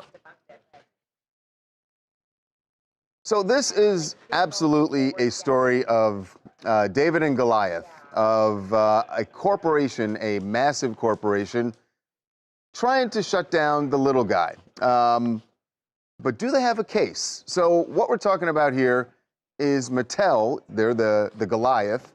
And in this case, the David is a guy named Ken. Ken Biberaj has a podcast that is called Coffee with Ken. And it has nothing to do with Barbie, has nothing to do with Ken dolls or toys. In fact, it's a podcast where he talks to like government officials, CEOs, entrepreneurs, no toys. But Mattel is now threatening to shut down his podcast, threatening to sue Ken because they feel that Coffee with Ken is infringing on their trademark for the Ken doll. How in the world is this even really a case? It is, and the man who's dealing with it, as I said, is Ken Biberaj, the host of Coffee with Ken, and he is joining us right now. Ken, welcome to TMZ Live. Oh, well, Charles, so great to be here. Thanks for having me on. Yeah, listen, how did Mattel reach out to you? When did they reach out to you, and why? You must have thought this was a joke when you were reading it. Yeah, it's all pretty surreal, right? So we started coffeewithken.com as a podcast thought leadership series at the beginning of the pandemic, about 5 years ago. And we take it really seriously. We've hosted governors and CEOs and cultural leaders, the Apollo Theater, and we thought it'd be a great idea to have a trademark for Coffee with Ken because we're taking this pretty seriously. And when we filed the trademark, we got preliminarily approved by the trademark office. And on the last day of potential objection, Mattel came out of nowhere and objected to us registering the trademark because they thought Ken should be theirs and theirs alone, and that we shouldn't be able to register our podcast on it. So really, it's a trademark dispute where they think they should control and own anything related to the name Ken, which, you know, Ken's a special name. I'm excited to be named Ken, but there's like 750,000 Kens in America, and this idea that a big company could just swoop down and stop us is kind of shocking. I didn't believe it at first, and you go through this cycle of grief of like, oh my God, I should just give up. And then we kind of dusted ourselves off. We looked at the case, and it really doesn't feel like they have merit. It feels like true overreaching, that they're pushing the limits, and they're just trying to kind of box us out and intimidate us. And, you know, we're excited by what we created, and we're going to keep having coffee and keep having conversations. And you're not going to change your name, I take it either. So. Not yet. No. So one of the things that they pointed out in their objection is that Mattel does have a Ken barista doll. And you know, you are doing coffee with Ken. You might confuse the marketplace. I was willing to agree to lose the man bun in exchange for them backing off of this. But yeah, I mean, when you read the filing, it was pretty shocking, right? I mean, yes, Ken and Barbie is popular, and the movie made Ken even more popular, but Ken wasn't that popular as it relates to Barbie beforehand, right? He was kind of an afterthought. But we've been doing this for 5 years now. And this idea that because they had a barista Ken, it would cause confusion in the market, right? Like it just doesn't even pass a smell test, right? Like I don't think anyone I've ever interviewed has logged on or watched or participated because they thought it was a Barbie doll, right? Like, it's a pretty obvious thing that we're doing a pretty sophisticated series here. We're interviewing pretty important folks and talking about big issues. I mean, we're talking about things from mental health to military families to national security, right? Like, we're leaning into this idea of like sitting down, having a cup of coffee, and having conversation. And that's gone, Charles, from us having kind of a virtual series to now being in person. So we've done in-person events at the White House Historical Society, at the Library of Congress, on main stage at the Social Innovation Summit with Governor Pritzker, right? So we're doing things in person and bringing people together. So, you know, it's an amazing thing. We're excited what we've created, and hopefully, you know, Mattel just backs off and just lets us do what we're doing. Yeah, I mean, it is possible, I hope this is the case, that this is just one of those things that their lawyers just automatically file without even knowing, especially you said it was on the day of the deadline. And so they just wanted to get something in there. I would hope that they're going to back down. Ken, I don't know how old you are. I'm not going to ask, but are you prepared to get proof from your parents that they did not name you after the doll? Because if there's some evidence that they did actually name you, you know, they were inspired by the doll, they might have a case here. I mean, when my family immigrated from Albania, I don't think the first thing they thought was like, you know, we should name our kids after dolls. But, you know, we're willing to have that conversation with them. We started this podcast 5 years ago. It was before the movie. And I think just on the merits to your point, right, like, hopefully this is something we could just kind of move past. I've offered, I'd love to interview the CEO of Mattel or you know, Ryan Gosling or Barbie. I mean, let's move on. Let's come together. Let's have a cup of coffee. We could work this out. Yeah, God forbid you ever want to interview Ryan Gosling on your that would probably be an issue for them. I mean, the challenging thing, Charles, is, you know, people really just confuse us, right? Like every time somebody looks at, you know, me, they just assume, you know, it's Ryan Gosling, right? I see it. I definitely see it. Yeah, I'm sure. Ken, thank you so much for being with us. Wish you the Appreciate best. Wish you the best going forward with Coffee with Ken. I don't see how this is actually going to be a thing, but if it is, let us know. We'll stay on top of it. Well, I appreciate it, Charles. Good to see you. Thanks for having us on. CoffeeWithKen.com. All right. Thanks. This is the most absurd thing I've ever heard. Oh, man. Ken, good luck, man. Thanks so much. It was great talking to you.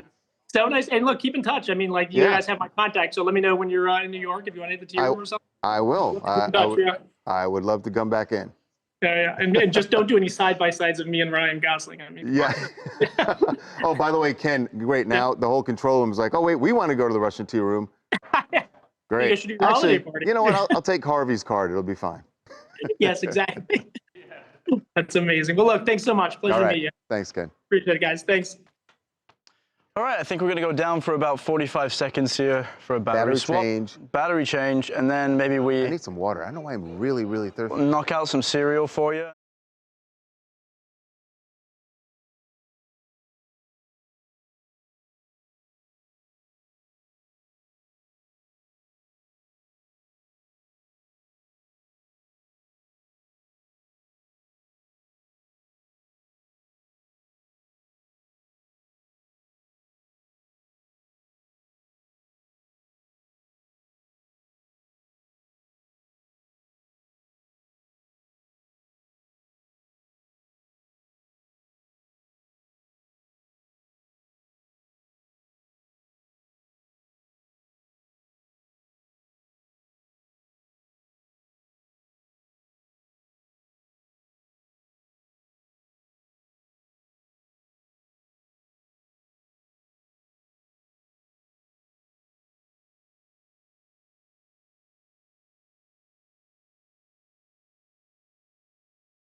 What's up? How we doing?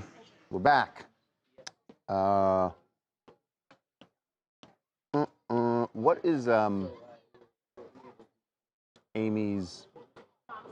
No, the brother who we know, Bradley. That's right. Bradley.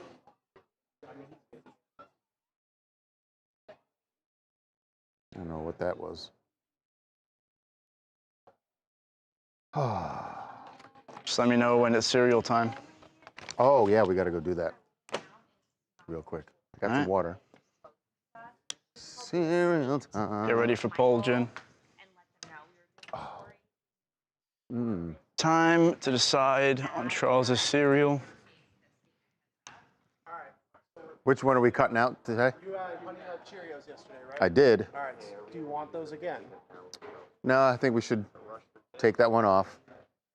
So Cinnamon Toast goes back on. Okay. No Honey Nut Cheerios. Don't Cinnamon Toast me, guys. Come on.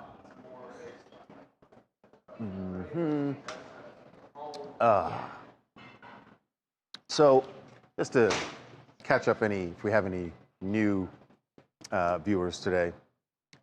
Every day, Harvey has his assistant, Fancy, order him some fancy dinner, some fancy lunch, and he lets you guys I'm vote. at 2.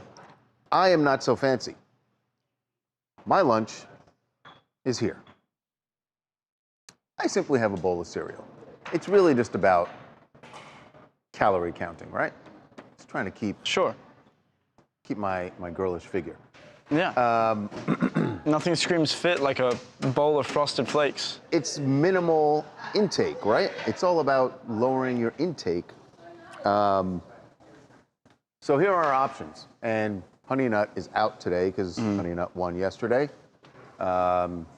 Cinnamon Toast, Cheerios, Special K, Frosted Flakes. Wow. Yeah. Big decisions.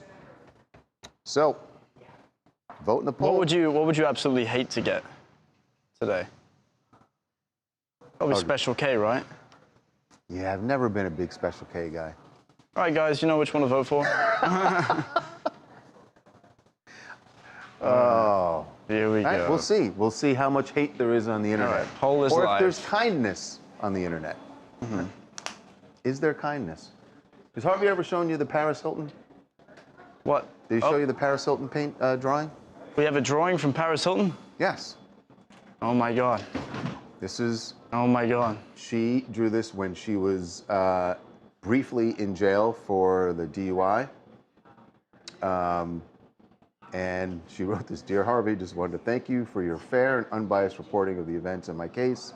I truly appreciate it. I think TMZ is a great website because of its reputation for accurately reporting the facts. Thank you, Paris Hilton. But look at the drawing. She drew that while she was in jail and she was watching. I think this is Harvey was on Larry King Live, and she was watching it while she was in the Linwood jail. Pretty cool. Little history, little TMZ history. This company has a lot of lore. The what? This company has a lot of lore. When you've been around for 20 years, you know, that happens. 20 years. God. Yeah. So a year off for me. I mean, do you guys understand? Like, I was young when this started. I was young. I don't know if I buy that. I was youngish.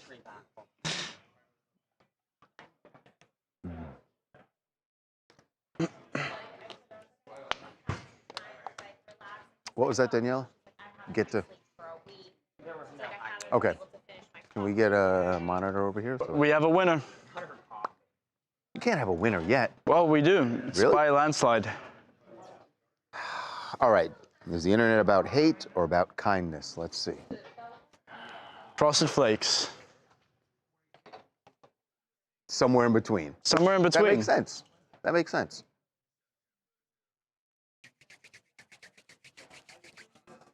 We're going back. You said get to. You want this to be like, yeah, gotcha. Okay.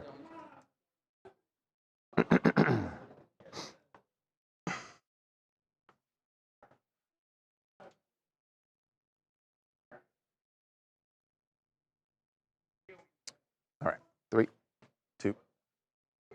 Welcome back to TMZ Live. Kim Kardashian may be involved in solving a crime or a mystery that has been unsolved for, 27 years now. It's the case of Amy Bradley. And if you've seen this special on Netflix, a documentary about Amy Bradley and the fact that she went missing off of a cruise ship back in 1998, a cruise ship that was in the Caribbean near Aruba. And she has been, like I said, been missing all this time, but her family firmly believes that she may be alive still. And they have gotten lots of tips. They've gotten some photos and certainly a lot of eyewitnesses who say that she is still alive somewhere in the Caribbean. Kim Kardashian and Kim and Khloe were watching this series, and actually Kim posted a photo of herself watching it, and it has generated, she is clearly very interested in this, and now seems to be taking steps to try and help the family solve the mystery of Amy. Yeah, so much so that I'm being told that Khloe and Kim had a conversation on the phone with Amy Bradley's mom, Iva, last Thursday, and it was like an hour-long call. I'm told that they discussed everything about the challenges in the case, where the case stands now, and Khloe and Kim kept zeroing in on the revelation that was revealed in the documentary, which is there's some IP address in Barbados that keeps showing and popping up on the website, on the Amy Bradley website, and whoever is behind this IP address is particularly interested in nostalgic things. Like they posted a photo of Amy's old car on the website, and the IP address keeps looking at certain things that maybe Amy Bradley herself would be interested in. That's what they think, is that if, for someone to be looking at those particular photos repeatedly, I mean, their hope is that it is actually Amy who is looking. So what are Kim and Khloe hoping they can do here? So that's kind of where the call ended. Kim and Khloe said, look, we appreciate your time. We're going to brainstorm to figure out how we can, help the situation, how we can help find her. So it's unclear exactly what they're going to do. They're going to reconnect, in the future. Right. But just them even getting involved and showing interest in the case is already getting other people interested. And the family believes that the Kardashians can really help encourage somebody to come forward that has information that maybe has been hesitant to reveal in the past. Yeah, it's as you know, we spoke a couple of weeks ago to Amy's brother, Brad, and it is just fascinating to me and inspiring that the family still, 27 years later, is not giving up hope. Yeah. And maybe, who knows? I mean, it's a long shot, but it's better than nothing. Maybe Kim and Khloe can bring some awareness that leads to an answer here. Antoine, Houston. I know a lot of people like to give the Kardashians a hard time just based off of who they are. But as far as from what I've seen from Kim, when she puts her mind to something, she really gets it done. So she might be the right person to help them find their daughter. I've seen a lot of people online saying they might have been doing it for clout or for a storyline for their show, but they could just genuinely want to help. Yeah, I think in this case they want to help. This was not something they did with cameras, so not something for their show. So we had a big problem here. Well, yeah, one, the Skype, but also whatever we had in the monitor, I didn't have the clock. So, yeah, the clock was not here. So I realized we went way over, but we have to change this monitor over. I mean, if I'm facing that way, if I'm facing this direction, it's fine, but yeah.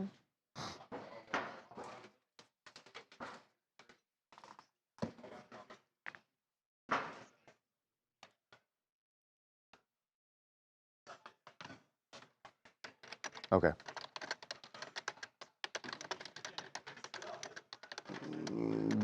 Yeah, it's more important that I see the clock. That's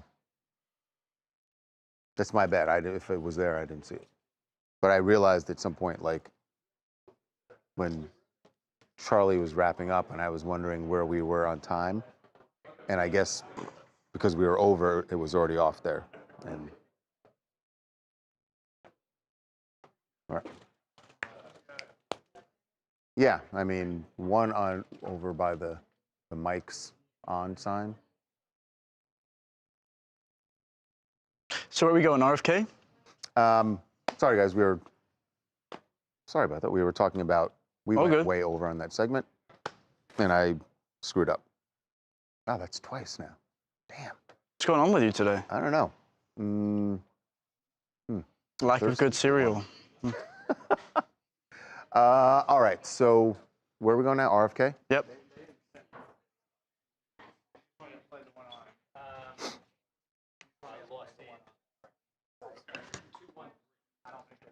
Do we need to do a soundbite here? Oh.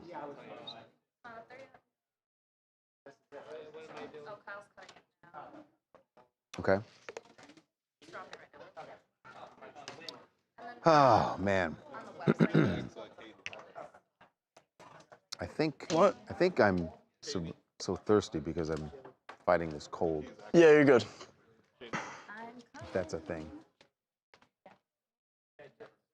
Charles, you got any weekend plans? Oh, do I? Do you?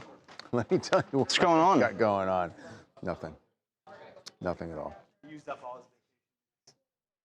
Do you have vacation Shut days? Up, Devin. What I have going on this weekend? I don't really. I mean, last weekend was a big weekend.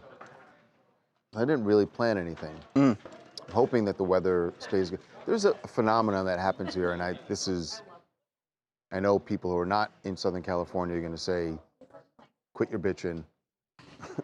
But there's a phenomenon that happens that during the week, when we are in this building, as you can see, which doesn't have a hell of a lot of natural sunlight, when we are in this building 12 hours a day, during the week, the weather is phenomenal. And my friends will post things, or I'll talk to them in the afternoon like, God, it was a beautiful day. Oh, I was down by the beach. I did this, that. I'm like, that's great.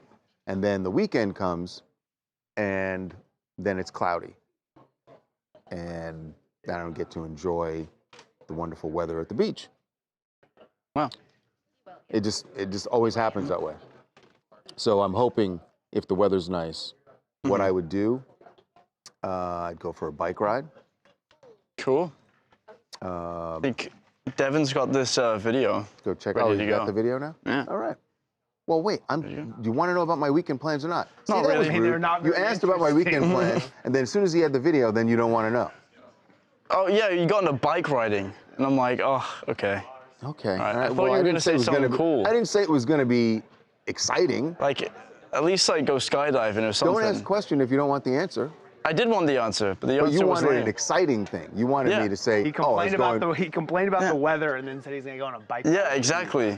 It's like, all right, well, let's move on. I don't know what to tell you. I wish I could tell you my life is super exciting.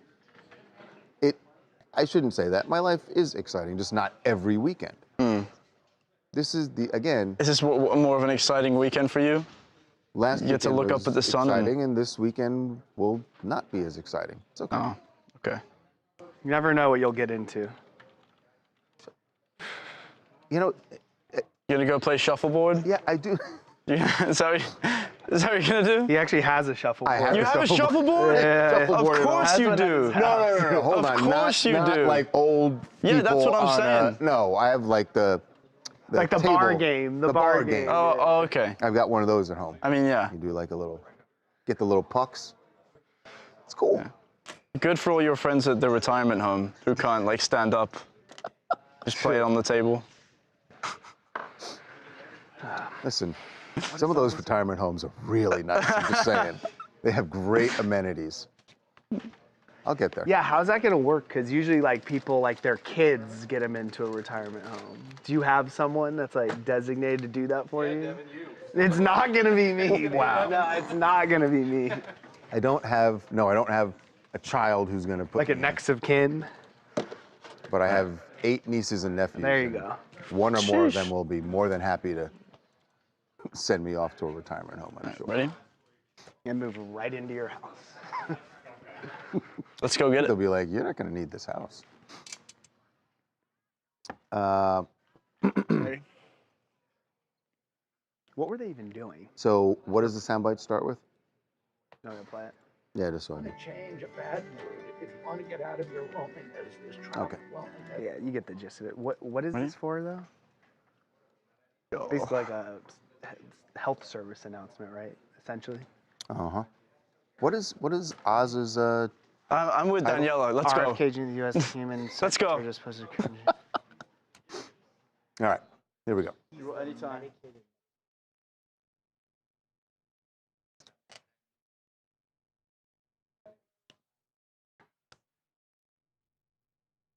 So, Health and Human Services Secretary, RFK Jr., has made a lot of decisions about policies that have been controversial in his time in the cabinet. But his latest announcement, I don't think he's going to get a lot of pushback because he is recommending that all Americans get out and hike. Think of it as it's a different version of MAHA. Make America Hike Again, which who's going to complain about that, right? Well, he posted a video encouraging people to do this in one of the most beautiful places in the country. If you've never been, he was in the Garden of the Gods in Colorado Springs with a buddy of his, and this is their message. A buddy of his is Dr. Oz. Well, they'll figure that out. Move a muscle, change a thought. If you want to change a bad mood, if you want to get out of your loneliness, this traffic loneliness, go out for a walk. And better yet, when I go out for a walk, I always try to take a friend. Big news. You walk 15 minutes a day, you save the country $100 billion in health expenses. You also work better, you're present when you're with your friends. And the best part is you can make new friends like our mule deer running away out there. Kind of cringy ending, but it's a positive message. It's a very I think positive it's a very message. positive message. Obviously, Dr. Oz, what is his title? He's the Medicaid and Medicare chief.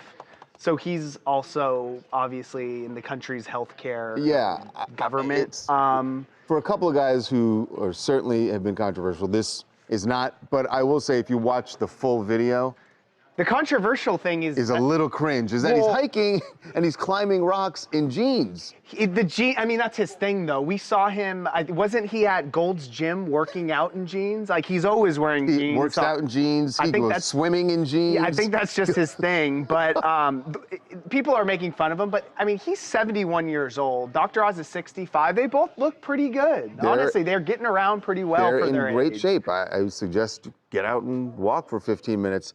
I would love to know the math, though, on that $100 billion. I don't know where they got that $100 figure. billion. But it is nice to go out for a nice little walk. Regardless of the 15 $100 billion, go out for a walk. Not you. You've got work to do. Yeah, but. clearly. Randella, Nashville, Tennessee. So hiking in jeans, that's a really bold choice. But I don't know why I'm surprised because this is the same guy that was on a plane barefoot. So Yeah, he had shoes on. So there's that. You just got to get out of the jeans every now and then. We climbed red rocks.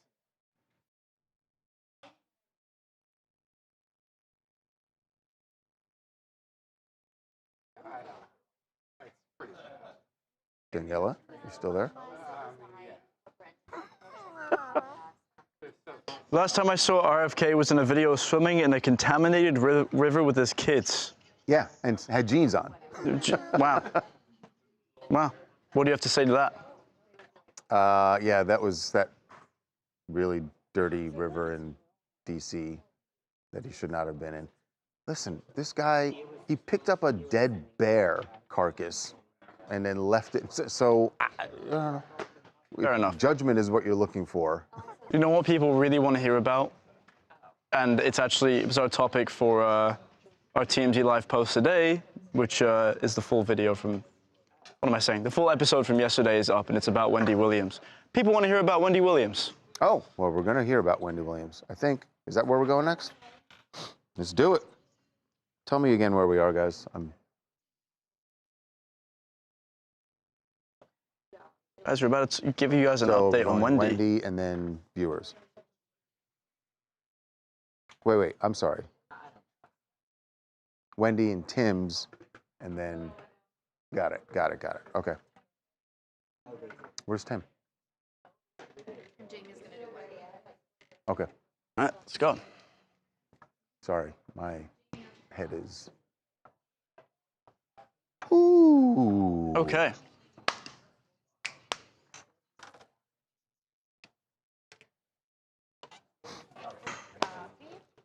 Ready to do a little Wendy Williams update? Yeah. So it's not that. Oh, this here.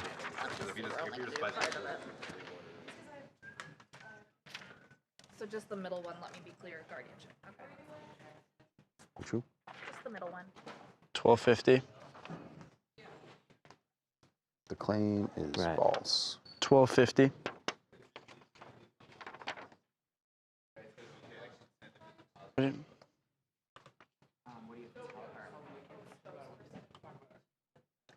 The claim from Wendy Williams' guardianship that she is indeed suffering from dementia.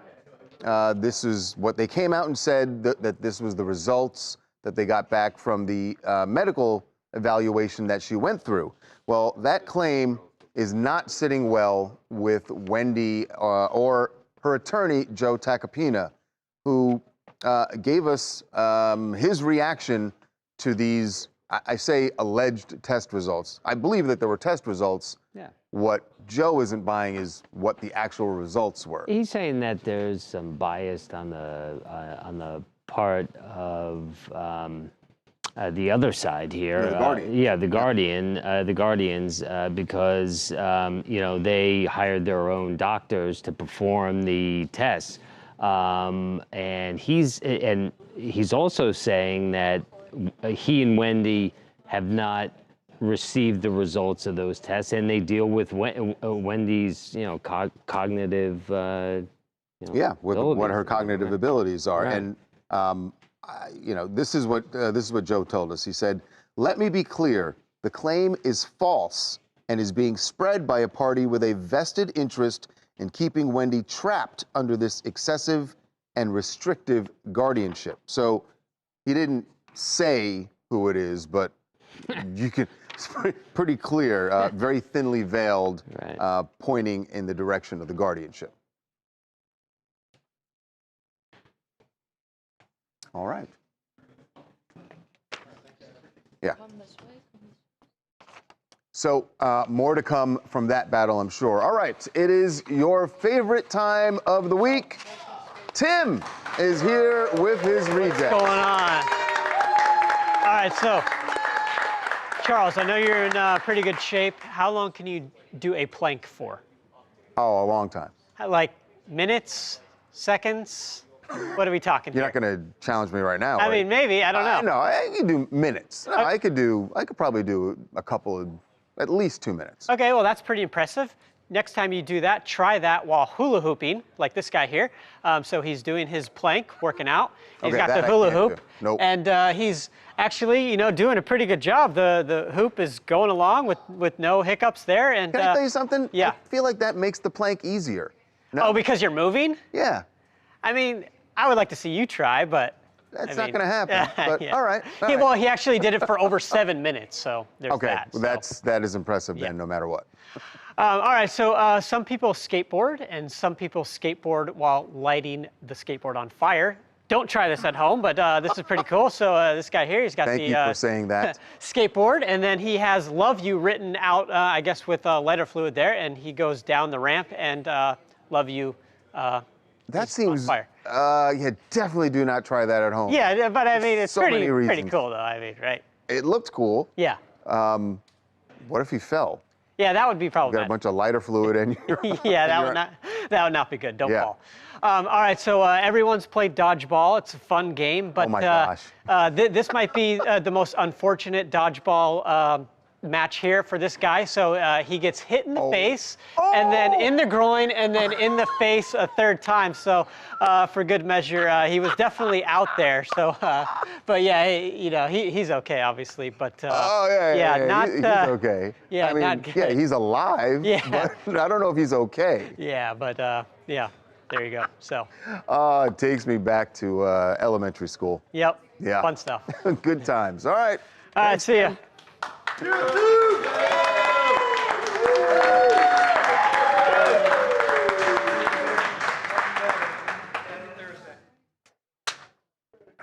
Sick. Oh, all right. Let's bring this in for a landing before I die. I am not feeling well. No, not at all.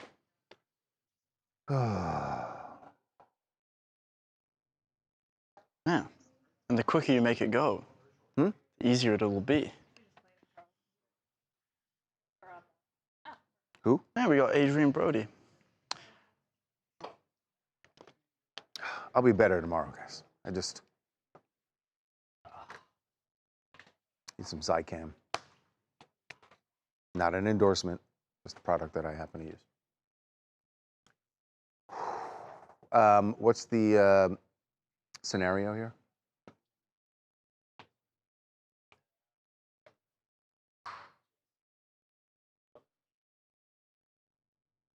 Like at home, or is he out for a walk in the woods?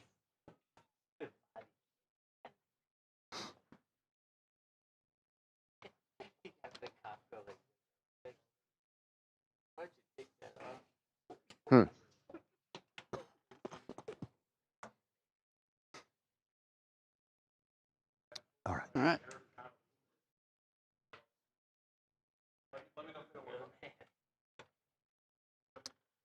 So we got a really sweet video to show you here of Adrian Brody doing something really, really nice. Although I hope that there is a happy ending to this. He found apparently some birds that were displaced from a nest, perhaps, and brought them home to nurse them.